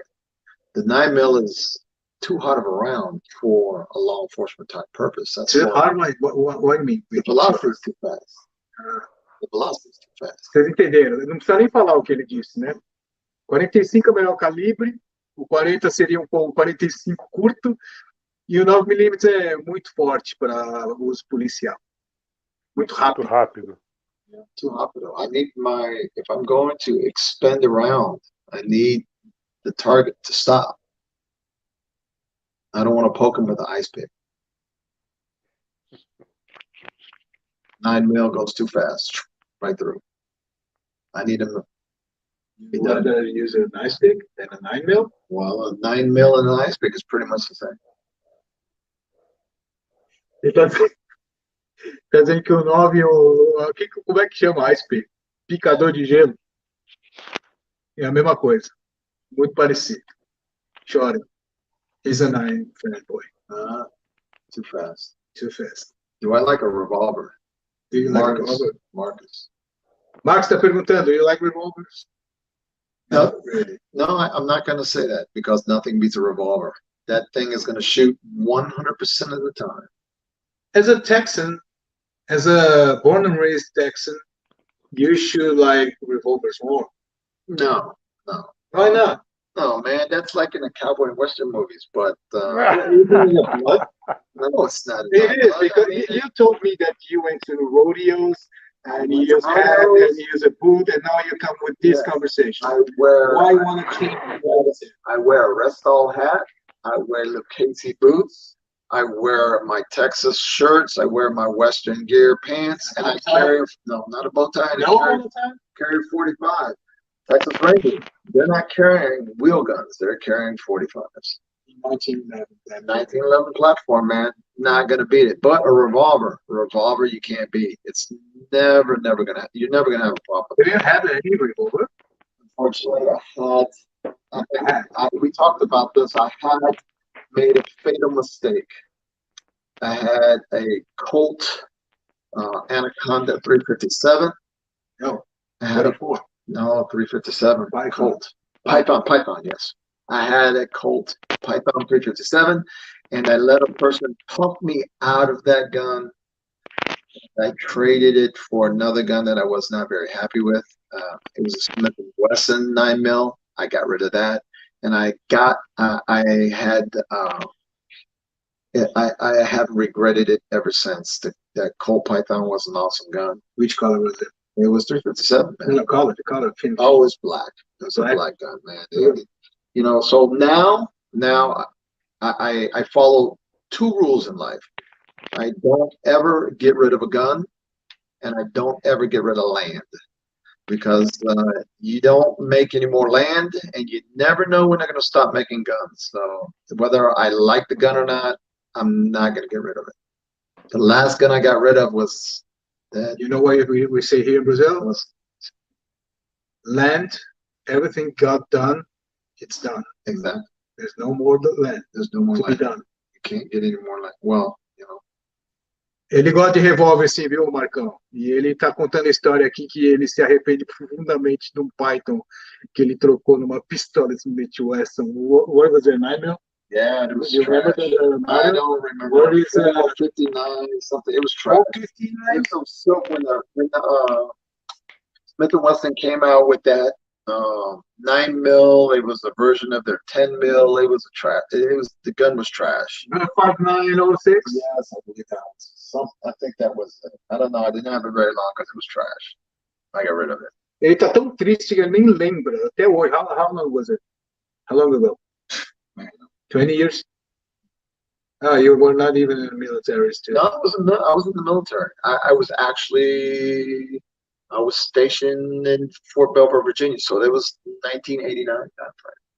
Em 1989, ele tinha um Python 4 inches barrel, yes. 4 polegadas, oxidado. Ele trocou a pistola Smith Wesson, que ele se arrepende até hoje. E aí ele tomou uma decisão na vida dele, que ele nunca mais vai vender uma arma, ele nunca mais vai vender propriedade, porque o que Deus fez está aí. Não é? That's impossible to find that. E não acha mais, não acha mesmo. Because they stopped making it. They returned in 2021. It's a renewed version, and not as good as and another one. What do you think about double action, single action guns? Double action, single action guns. A lot of law enforcement agencies tried to use the double action gun, thinking that they could stay or transfer from revolvers to automatic gun that still has that double action type trigger press or trigger control. I don't like them. I like my first round to be single action only. You're going to ask a guy who carries or loves the Kimber 1911. You're going to carry the 45 with the hammer to the rear if I can get away with it. Locked, man. You got to have it locked, because if it's unlocked, beg your pardon? Condition 1. Yes, because if you sit down in the car, you may shoot the seat. So, but not if you don't pull the trigger. If it's not locked, you have a problem. Yeah? Yeah, you can have a problem. A gente não combinou isso daqui do que ele falou agora, tá? Mas ele não gosta de pistola de ação dupla, porque isso daí era feito para transição do revólver. Ela foi feito para parecer com revólver, e ele é um grande fã de plataforma 1911 da Kimber especialmente. Então parece que nós combinamos essa resposta. Eu nunca falei com ele sobre isso. Olha que coisa. Não é? Que coisa, hein? Que coisa, né? Muito bem. Aí o Bruno está perguntando a Glock. Deixa eu ver aqui. Ó. Cadê o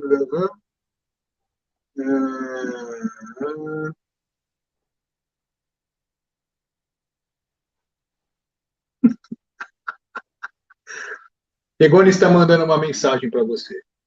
In Brazil, men who have Glock date other men. Outside Brazil too, I think. Oh, yeah. Concordou com você, Tegoni, meio triste, ó. As long as you don't marry him, that's fine. Entendeu, Tegoni? Se você não casar, tá tudo bem. É só para pegação mesmo, tá? Ó, Químico está perguntando, how do you see the need for an intermediate caliber between 5.56 and 7.62 by 51? Will it be the turn of a 6.5 millimeter caliber? Well, the U.S. military is playing with that. The U.S. military is playing with that now. That 5.56, 7.62, that intermediate round, as a result of coming from Afghanistan and Iraq. So it's going to be interesting to see what they choose. The 5.56, as we know, has been a staple for the U.S. military for many, many years since Vietnam. I mean, it's a high velocity round as well. You're not going to be able to shoot through a telephone pole like you could with the 7.62. You know, 7.62 is a very lethal round, so it's going to fly, and it's going to shoot through cars, walls, a lot of things. So that's one of the things that the after action review kind of that information comes out in the after action review for the U.S. government to determine what guns they're going to look for in the next 20 years, the next platform. So that's a very good question. I think they'll get away from the 5.56, and I think they'll get into a little heavier round to get a little bit more stopping power. But now, think of this: in the post-Cold War, well, not the post-Cold, but the Cold War era, the Russians' mentality with the 7.62 was they're going to shoot a soldier, and the soldier would die on the battlefield. Okay. Our mentality was we were going to use a 5.56. We would be able to shoot one individual, and that round would not kill them. That round would hit them, and it would bounce around inside. It would cause that person to be incapacitated, and now you have to take 2 people or 3 people out of the fight. You understand what I'm saying? Instead of just shooting one person and that one person's out of the fight, when I shoot one person with a 5.56 that doesn't kill them, I'm usually going to take out 2 people. Well, I'm sorry, 3 people. 2 people have to buddy aid that one person who's still alive. You understand what I'm saying? So I am able to decrease the amount of enemy aggressors by not hitting as many targets. You understand what I'm saying with the 5.56? Yeah, well, isn't the military doctrine, right? Beg your pardon? Military, vai falar doutrina, seu? Doctrine. Doctrine. It's a military doctrine, right? Doctrine. It's better to want that to kill because there's a big psychological effect to that. I mean, it's not a good deal to kill in battle. It's better just to want. Well, there's a lot of science behind it. So look, if we're talking about that, if I have a 5.56 and I shoot somebody who's an aggressor, I shoot the enemy, and he doesn't die, the injury, let me scoot over here, the injury is going to be substantial because the round's going to go in, it's going to bounce around, it's going to cause trauma. The individual's going to scream, yell, loss of blood. The other individuals that are around are going to be psychologically affected by that individual because he's not dead. He's still alive, and he is undergoing this trauma. If these other people don't have the mindful wherewithal to be strong, they're going to be taken out of the fight as well. And based on the experience in Iraq and Afghanistan, do you think there's a room or need for intermediate caliber? Of course, yes, because with 5.56, the range, if I get close, I may not have that opportunity. I may be able to wound, but I may not get the effect that I'm looking for. That round is still a high velocity round that's going to go pretty fast. Okay, and I'm shooting right through somebody. And if I do have enemy that are behind bunkers, on 7.62, on TV, people hide behind their cars. In real life, you have to hide behind the engine block because a 7.62 shoot right through the car. You hide behind a trunk, and someone's shooting a AK-47 7.62 at you, you're gonna get hit. So it's a more effective firearm in a war type environment. So yeah, I think they're gonna come with some medium. Do you think the 7.62 is too strong for the most of the situations? Then and 5.56 is too weak. Yeah. So there's going to be a medium there. I think after all the research coming from Iraq and Afghanistan, they're going to find something in the middle. I think so. That's a point, huh? Então, But aqui, ó. you also got to think about, you got to train that soldier to be able to shoot that weapon as well. So, you know, when I was in Iraq and Afghanistan as well, I saw the Iraqis, I saw the Afghanis, I see enemy element. They just point and shoot, you know, just lift up the firearm and shoot, you know, spray and pray.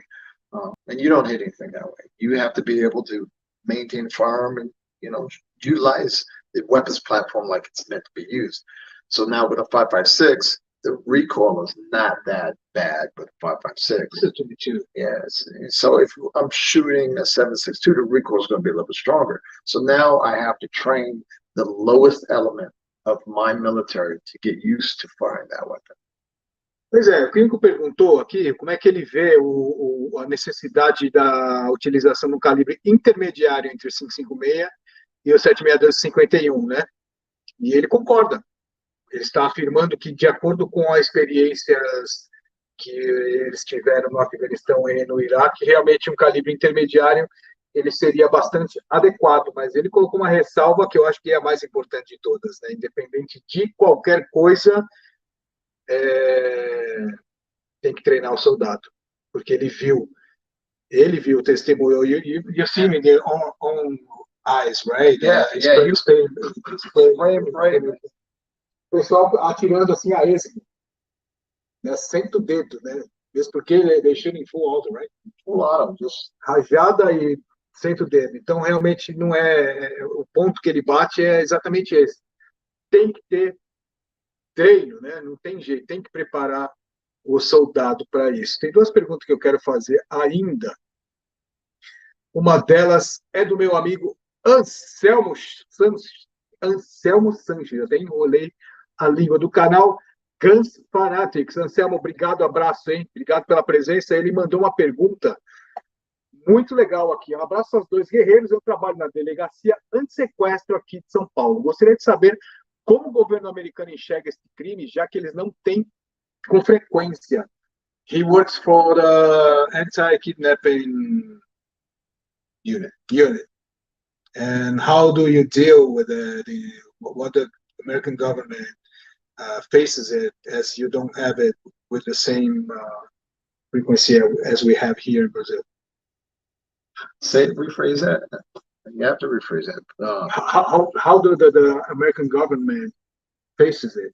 The kidnapping. Well, I mean, everyone knows that the U.S. government doesn't negotiate with people who kidnap U.S. citizens. That's the bottom line. Now, but what if a robber that turns into a kidnap, for example? Local police would deal with that. Local police would do that because the FBI wouldn't do it. It's not a federal crime. É o que ele está dizendo, que primeiro todo mundo sabe que o governo americano não negocia com sequestradores. Isso num cenário on a international case, right?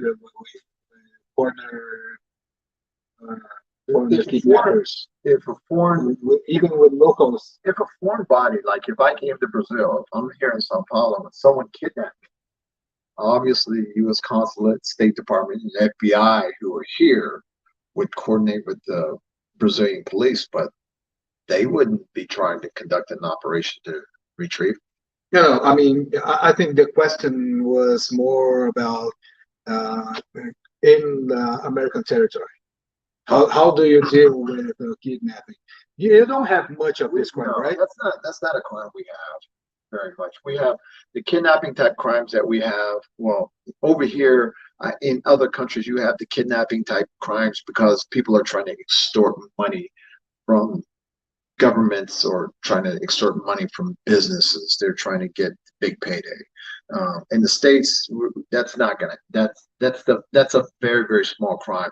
The types of kidnapping that we have is parental, where parents seize their children from other parents when they have the arguments. Kidnapping is not such a big, it's not a big crime that we have. It doesn't It doesn't happen that It doesn't that happen, much. and if it does, it should It's not a police case. no, it is a police case, but like you said, it stems from probably another type of crime where there's a robbery. The robber gets caught in the middle of this act, and now he has no choice but to use, victims as a shield in order for him to attempt to get away. The local police, sheriff's department, city police, county police, they would act. They would affect the court. They would cordon off the crime scene, keep the kidnapper or the subject in a cordon area, start the negotiation, call in the special operations team, SWAT team, crisis management team, whatever, and then they would try to resolve the situation. Normally the hostage negotiation team is talking and the special operations team is acting, and it's the commander of the scene is going to make the decision which way they're going to go. Are they going to continue to negotiate, or are they going to use force in action? So. Pois é isso mesmo que você falou, Anselmo. Como é um negócio que não é tão comum lá, muitas vezes isso é resolvido pela própria polícia mesmo, pela polícia uniformizada, né? E quando entra em ação, normalmente tem relação com é continuado de outro crime, né? Um assalto que se torna um caso de sequestro. Mas aí the SWAT squads, they come to place to solve the... Yeah, they would. If there's whenever there's a hostage standoff, whenever there's a kidnapping, the SWAT guys are going to be there. Special operations. Aí a SWAT entra em ação. Every unit have a SWAT squad. Yes. Toda unidade tem a SWAT, né? Every police department is going to have some type of special operations team, whether they're organic, they train solely for that function, or ad hoc, where people, they could be on the road, an event occurs, and then they all have to come together and perform this alternative duty. So this depends on the size of the police department. Basicamente é isso mesmo, Anselmo. É uma coisa resolvida pela própria polícia uniformizada, porque é um negócio que não é muito comum. O que está falando que é mais comum quando tem pouco. É tipo sequestra o pai, sequestra pro cônjuge não ver o filho, e acaba sendo desse jeito. Mas de resto é exatamente esse tipo de situação, né? É um crime que escala para outro, e acaba em sequestro e situação com refém. Aí a SWAT entra e balbal. Todo mundo sabe que eles não negociam, e aí os caras se entregam mesmo, né? Pois é. Nós estamos chegando a 2 horas de live dessa conversa aqui. Para mim, eu achei muito bacana, porque o UOL, ele vem para cá, a última vez que ele esteve aqui foi há 2 anos atrás. E agora ele está aqui, eu tenho a felicidade de estar com ele novamente. E aí eu tive essa ideia, a gente nem comeu, ele nem comeu, coitado, tá com fome, deixei ele sem janta para ele vir fazer live com nós. Então eu já agradeço de antemão a presença do UOL aqui. Thanks for being around. Oh, no problem at all. Thanks for revealing so many facts that we just see on movies. I didn't show that the other ID you have from the military. Can I show it? We have to cover up some information off of Tem mais a carteirinha dele. Essa é legal pra caramba, ó, porque é o mesmo selo que a gente tem do passaporte.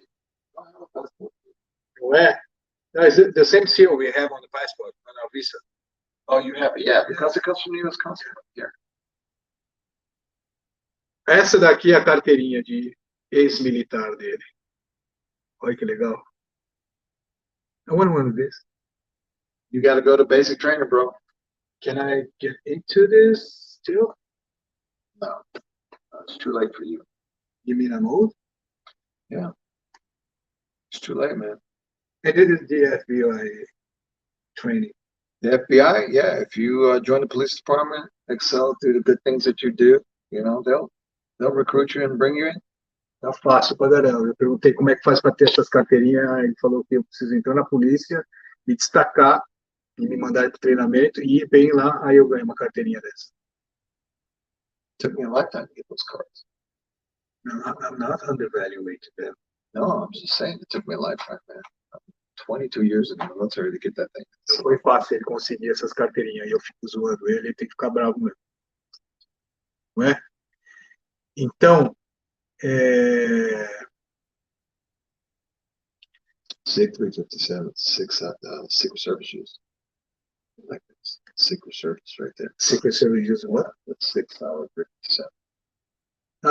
Da Caliber 357. Ele está dizendo que o serviço secreto usa o 357 Muito selvagem está perguntando, o Hogan falou que tem a arma que ele serviu, o exército das armas para o ex-combatente. The army gives you the weapons you used? Yes. Oh, yeah. You take it home?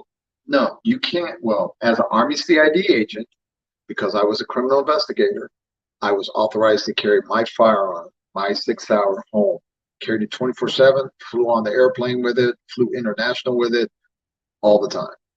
So that gun was assigned to me throughout the duration of my career.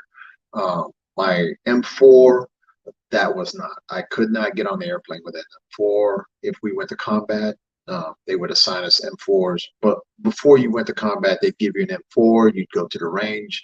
You zero that firearm out.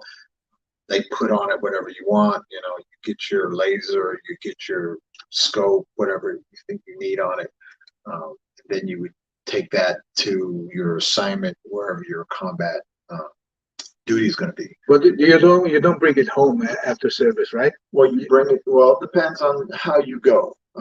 If you're stationed in Georgia, like there was a lot of soldiers that were stationed in Georgia on the onset of Iraq, they picked everything up and they went to Iraq. After the Iraq has been around for a while, what they do is they send soldiers over to Iraq and they hot seat the weapons. They change out because the guys don't need the weapon coming back, so they can keep it there. So the new guy gets the old guy's gun. So you don't take it home after service, right? With you, they don't give it to you. No, they don't give it to you. They're not that crazy. Basicamente, muito selvagem, não. Eles devolvem, ele estava explicando aqui até como é que funciona a questão da logística, se depende de onde você está servindo, de onde você está, a arma até fica para o cara que você está voltando para os Estados Unidos. E tem um outro cara indo, a arma fica lá para não ter que ficar transportando ela. Aí, como ele disse, o cara novo recebe a arma velha. Não é? Ivan Lustosa está perguntando o que você acha das armas da Taurus. What do you think about Taurus weapons? No, you gotta be honest because they want to hear it. Taurus, yeah, you saying that. Taurus is a knockoff 9. Knockoff 9. It's a knockoff Beretta. It's a knockoff Beretta. Você quer traduzir isso? Knockoff Beretta. If I'm gonna have that model platform gun, I'd have a Beretta instead of Taurus. Even costing twice the price. What about the other weapons? I mean, the whole line of revolvers. The whole line of well, if we're going with automatics, I was under the impression that that's what we're talking about. But if we're going to talk about an automatic Taurus, I'm gonna carry a Beretta instead of a Taurus. It's a better gun. Ele prefere a Beretta em vez da Taurus, porque ele faz knockoff, falsificação. Same platform. Imitação barata. Do you know that the real Beretta actually is the Taurus pistol? Yes. Did you know that? Yes. Did you know that we got it first in the world before the U.S. Army? Yes. The Brazilian Army adopted it? Yeah. 10 years before? Yeah. You know that? Taurus is the real Beretta, man. The Italians took that Beretta, they took that platform and improved that gun drastically. That's why the U.S. government bought those. They didn't buy Taurus. They bought Beretta. A tristeza. Ele está dizendo que o exército americano adotou a Beretta porque eles melhoraram muito em cima do que a Taurus. Por isso, durmam com essa que vocês não esperavam. Vocês pediram, ele falou. Né? I'm not a fan of Taurus. I'm not a fan of those guns. Not at all. I can tell. I'm not a fan. Do you have any bad experience with Taurus? Yeah, every one of them. I just don't like it. I don't. Yeah, that's a. Guns are Guns are, guns are very personable. Everybody likes one, and it has to appeal to them. Ele não gosta de It's tal. just, Taurus, it's not a gun for me. Chupa Taurus. Cláudio Maurício está perguntando como a recarga de munição nos Estados Unidos. Ele não recarrega, tá? No Brasil temos os reloaders e os handloaders. He's asking how is the reloading in the States? Well, that's a good question, because you can go right on down to Bass Pro Shop at the mall and buy everything you need to reload. Even in Maryland? Yes. Even in Maryland? Yes. You have gun shops in the malls in Maryland? You can go to the Bass Pro Shop, which is one of those outside outfitters, Dick's, any of those adventure stores, and buy anything you need for reloading, which does potentially cause a problem, because a lot of people have fires at their houses and they have all this reloading material in the basement, and now the firemen have problems. The bombardiers, that's what you guys call them over here, right? The bombero. They have to go in and put out your fire, and you have all this reloading material that is not controlled in America in your basement.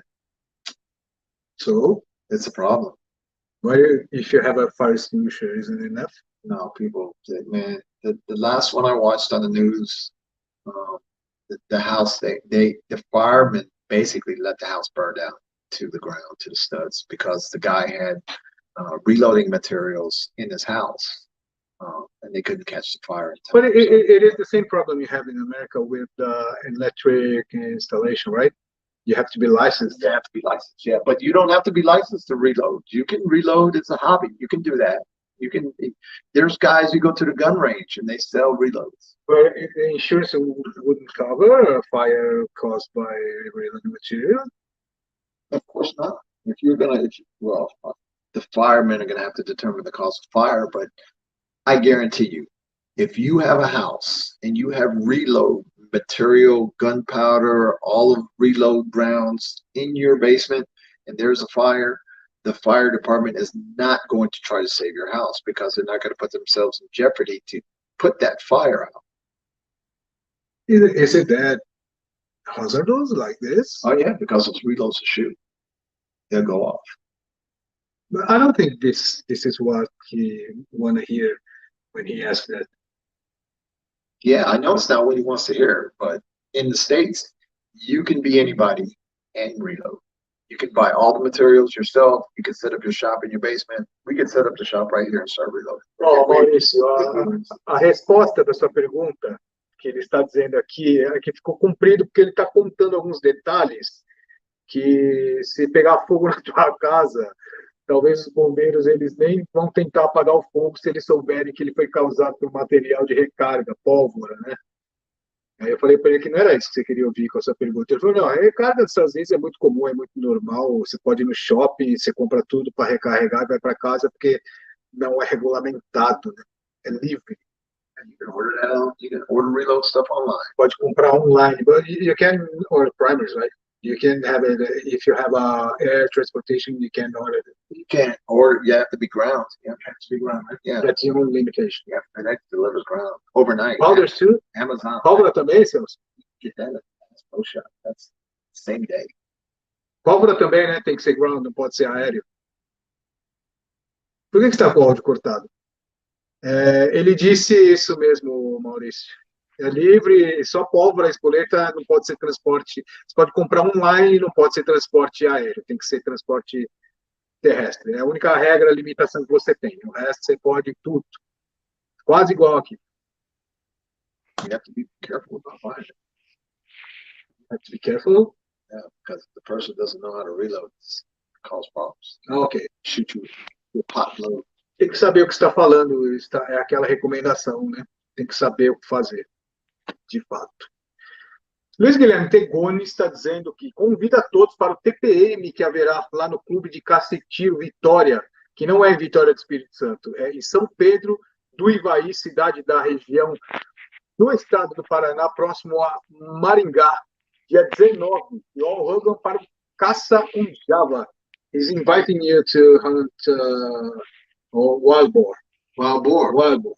We have it in Texas. You have it in Texas. It's the hunt is allowed. You have all the guns you need. You don't have to buy a license for it. It's not seasonal. You can hunt the entire year. You can let's step back. And you still have a problem with it, right? Now they do regulate stuff. Depends on the counties that you're in. So some places you have to have license, but boars are a nuisance. They're feral pigs, and you can go out and shoot those things with 5.56. They actually have tours. No, you have to use something bigger than the 5.56, right? It's fun to shoot them with 5.56. Why do you say that? With the M4, it's awesome. And you ruin all the meat if you do this. Oh, you don't want to eat it. You just want to take it. It's a feral pig. They're all over the place. É uma praga lá, tem lugar que precisa de licença, mas basicamente é isso que eu falei. Não tem licença, é o ano inteiro, e tem que pregar fogo mesmo, porque até lá, isso aí é praga. E eles não conseguem controlar esse negócio lá. Tendo tudo isso a favor. Você imagina nós aqui. But invitation is done. All right. No, thank you. Yeah. Então, mais uma vez aqui, ó, convida todos para o TPM. TPM, para quem não conhece, é o tiro ao prato metálico, aquela modalidade que a gente defende aqui no ShotCast. Se você quiser mais detalhes sobre o que é o TPM, dá uma busca. Procura lá, TPM tiro, vai aparecer o que é o TPM. Tiro ao prato metálico. E o Luiz Guilherme Tegoni, que é o CEO do Clube de Caça e Tiro Vitória, ele é o delegado estadual, diretor estadual do Paraná do TPM. Ele está organizando esta primeira edição ali no Clube de Caça e Tiro Vitória. Estejam todos presentes. Eu estarei lá, se Deus quiser. Não é? Nós estamos para 2 horas, indo para 2 horas e 16 minutos de live. Are you tired? Are you hungry? Not a little? A little. Be honest with me. No, I'm fine, man. You're fine? The coffee was good. I'm good. I'm having a good time. Really? Yes. I didn't know you wanted to talk like this. Well, I was looking at some of the comments, and they were like, "He's got a mean face. He's a stone." I can't see the words, man. That's why I look like this. Where's your glasses? I know. I don't like to wear glasses. You know, I don't like to wear glasses. You told me. But I don't like to wear glasses.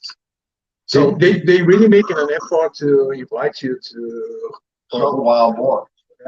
For Wild Boar Hunt. Let me ask them a question. Ele vai te perguntar negócio, Tegoni. All right. So if you get your concealed weapons permit, how do you guys feel about having an annual or a quarterly training requirement for individuals that do or have or get permitted to carry firearms? How do they feel about it? Yes, how do they feel about it? Because, you know, a lot of times what we have is they go through the initial training, they get the firearm. Like, here is my point. My father was 85 years old in Texas. And when he was 80 years old, he went and got himself a concealed weapons permit. So He didn't have it before? no, he didn't have it before. Well, he left the military, the service, and never had that permit. He never had a concealed weapons permit. Now, he could carry his firearm open, but what he wanted to do is he wanted to carry his firearm concealed. So he goes up to the local gun range and he enrolls into the class. And now at 80, he passes the test. He obviously has to shoot, I believe it was 40 rounds. He has to score off of 40 rounds. He has to demonstrate the ability to handle the firearm safely, to clear the firearm, to engage the target, know the basic rules. And then they give him his concealed weapons permit. Now, Was it hard for him to get it? my dad was 8. No, okay, but It wasn't. No, it wasn't hard. It wasn't hard. It was easy. But that's my point. What do they think about having an annual requirement or a quarterly requirement or semi-quarterly requirement for people that have these permits to have to go back and retrain? Because it's not like a car. You know, we all get driver's license. After you get your driver's license, you go out and you drive, and you never have to go back and get your driver's license again, you know, and their skills perish over time. And just like when you have your firearms, you have a firearms permit, your skills perish over time, especially for people who don't train. So do you think they should have to go back and train after a certain period of time, or do you think once they get the license, they should never have to train? No, they will say that we all have to do the annual, half-annual, quarterly test. Yeah, but do you guys do that? Yes, we have. We don't have the permit, right? The pineapple carry permit. Yeah. The pineapple carry, for you to have the pineapple carry permit, you have to annually have eight training sessions. Como é que é comprovado, Celso? Periodicidade. You have to show proof of having been to the range for training. Yeah, qualification. Yeah, you have to qualify. No, you don't have to qualify. It's not qualification per se, but you have to show that you actually went to the range and supposedly shot. Well, and that's what I'm saying. I mean, I can go to the range and shoot, but I need to determine proficiency. So no, there's no requirement for the maintenance of proficiency. A pergunta que ele está fazendo é you have to show proficiency to obtain the permit. And that's it. A pergunta que ele está fazendo é o que vocês acham de ter que fazer um exame periódico, anual, semestral ou trimestral, para que você mantenha o seu direito ao porte. Essa conversa toda demorou porque ele deu o exemplo do pai dele, que é um ex-militar também, era um ex-militar também, e quando ele tinha 80 anos de idade, ele foi fazer o teste para ter o porte. Só que lá no Texas, se você não tem a licença para o porte, você só podia portar ostensivamente. Para você portar veladamente, você tem que ter licença. E aí o pai dele foi lá com 80 anos de idade e resolveu que não queria mais portar ostensivamente, resolveu pedir a licença com 80 anos de idade. Então ele está levantando essa questão, se você é a favor ou contra ter um exame periódico, seja ele anual, trimestral, semestral, porque ao contrário de você ter uma licença para dirigir, as habilidades com armas, elas vão se deteriorando ao longo do tempo se você não praticar. Então, ele está levantando essa questão. Aí a gente já disse para ele, a gente já tem que passar por periodicidade, então provavelmente, pessoal, vocês vão se manifestar a favor desse exame periódico, né? É isso? Eu acho que é, né? Yeah, I think proficiency is very important. I think you have to. Ele é muito preocupado com o preparo que as pessoas têm no manuseio de arma de fogo, né? Todas as vezes que eu converso com ele sobre isso, ele é super a favor, né? Ao contrário do que o Arthurzão. Arthurzão, obrigado pela presença. O Arthur mandou um monte de mensagem aqui, mas eu estou lendo só essa daqui. Esse gringo é muito diferente, acha que 40 é melhor que 9, que insumos precisam ser controlados. Ele nunca disse isso, hein, Arthur? Que o insumo precisa ser controlado. Ele só estava contando que se tiver alguma ocorrência na tua casa com fogo, e pegar fogo na tua casa por conta de material de recarga que explodiu, pegou fogo, você vai ter problema com o corpo de bombeiros no primeiro lugar e depois com a tua companhia de seguro. Mas lá também, se você fizer uma instalação elétrica e você não tiver certificação de eletricista, acontece a mesma coisa. Então, tem umas coisas nos Estados Unidos que tem umas regras das prefeituras que regulam sobre isso. Então, ele só fez um comentário que é adicional ao que seria com outra coisa. Se você instalar um chuveiro na tua casa pegar fogo, porque a instalação ficou ruim, o seguro não paga e é capaz de você ter que pagar uma multa ainda por cima. You know what to do, right? Or if your house gets fire with a misinstallation on an electric circuit. If you're the one who set the misinstallation and it causes grievous bodily harm or death, you can't go to jail. Se alguém morrer ou se alguém se machucar, aí você pode ir para a cadeia, né? Mas se ninguém se machucar, if nobody gets harmed, you don't get to go to jail. You'll probably end up paying a fine, and then the insurance company is not going to reimburse you for the damage to your house. Aí a companhia de seguro não vai pagar você. Entendeu? Foi esse detalhe. Aí, por isso que eu disse, acho que não era isso que ele queria ouvir, sobre recarga, mas é que ele foi bem, não é taxativo, mas ele colocou isso da mesma forma que aconteceria com outras coisas, né? Some things are worth paying for. Por exemplo. Mas é isso. Então, ó, is in favor. Júnior Micheletti está dizendo que é a favor do teste. Eduardo de Eisenstein says the same. I agree to a test. Let's say about each 2 years to prove you handle it safely. But to handle safely, you don't have to prove anymore. I think you should. I cannot tell you.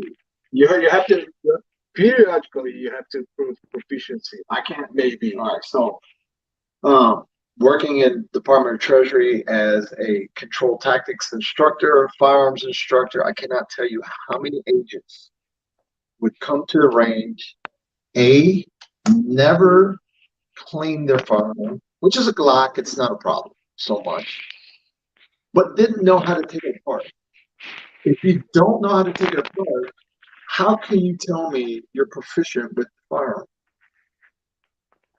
Get a target, shoot on it. No, but proficiency means the whole environment. I need to be able to clean it. I need to be able to take it apart. I need to be able to handle it safety.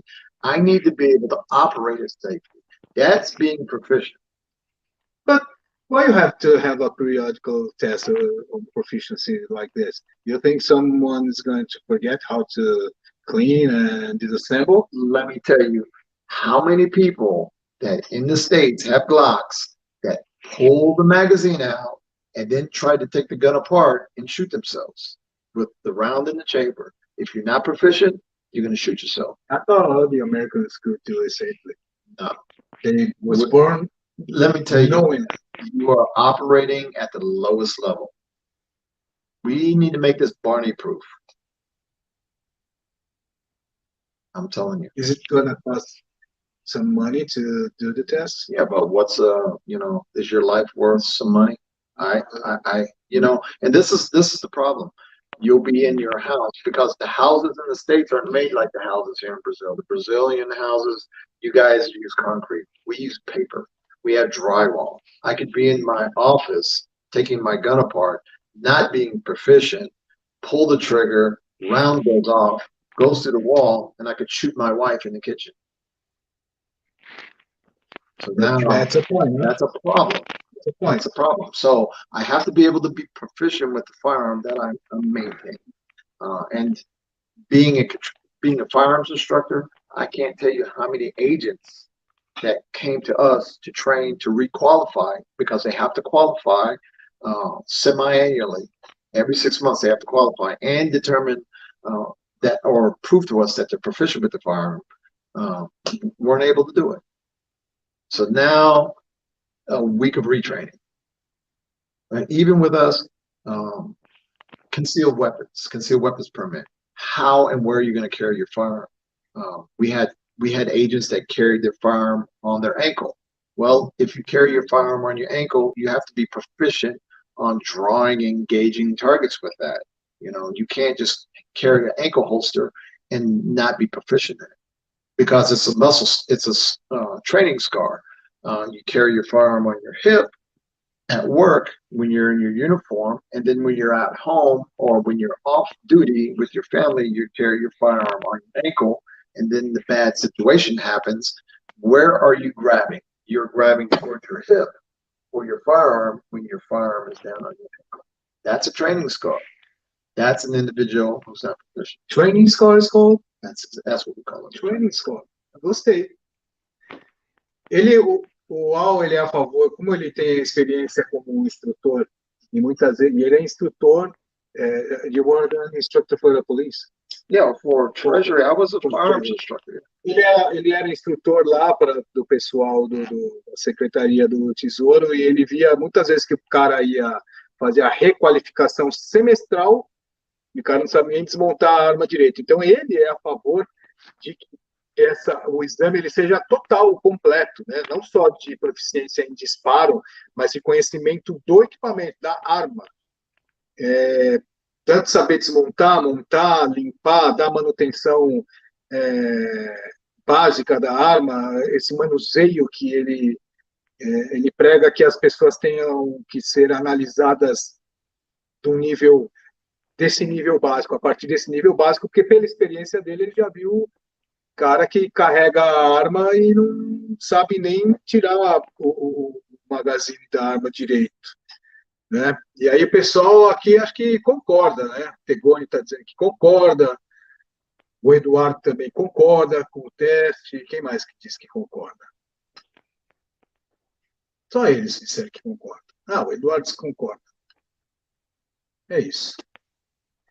Então, gente, nós chegamos a 2 horas e 29 minutos de live.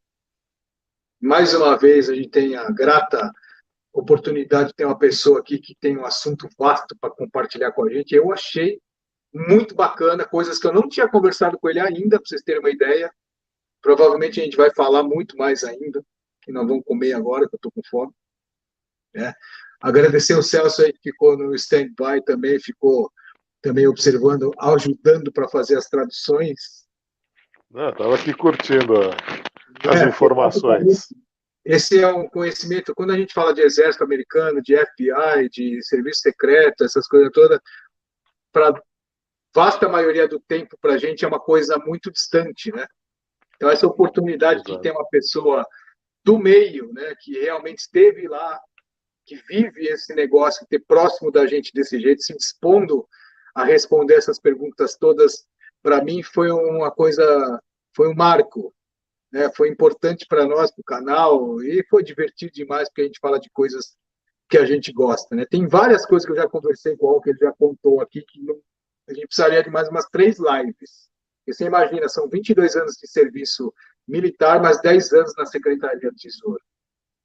Então, você imagina que foi aonde ele se afeiçoou às Glocks, não é? Para os bloqueiros de plantão ficarem satisfeitos. Então, eu já agradeço a presença de todos vocês e quem participou do chat. Desculpas de eu não conseguir ter citado todas as menções aqui, todas as participações do chat, mas realmente nosso tempo é limitado. Mas eu já agradeço de antemão a participação de todos vocês, de quem só assistiu também, de quem vai assistir depois a live gravada. Deixar meu grande abraço aqui para vocês. Celso faz as considerações e o Al ele vai fazer o fechamento. Queria agradecer a participação costumeira e importantíssima de todos vocês e agradecer a presença e a disposição do Al de conversar aqui com a gente. Muito obrigado a todos. Thank you for participating, Al. No, thank you very much. Thank you very much. I want to say thank you very much for you guys having me on ShotCast. It was an honor to be here. I think it's a very good thing that you guys are doing, having and participating in open discussion in regard to firearms training, anything firearms. I think it's awesome. Whether you have dissenting opinions or consenting opinions, you guys got to get the information out there. So continue to shoot, be safe, have fun, train hard. Buy a Glock if you can. I'm going to show this to the team Glock leader here, which happens to be a friend of ours. Buy a Glock if you can. 23 for say hello to him. Mauro Thompson. Mauro Thompson. Who's obrigado. Thank you very much for having me on your show. Representing Glocks. I would have worn my Glock shirt if I knew where I was coming. I'm sure you will. É isso aí, gente. Obrigado. Aguarde pelo código, que eu estou devendo um monte. Tchau aqui, ó. Tchau.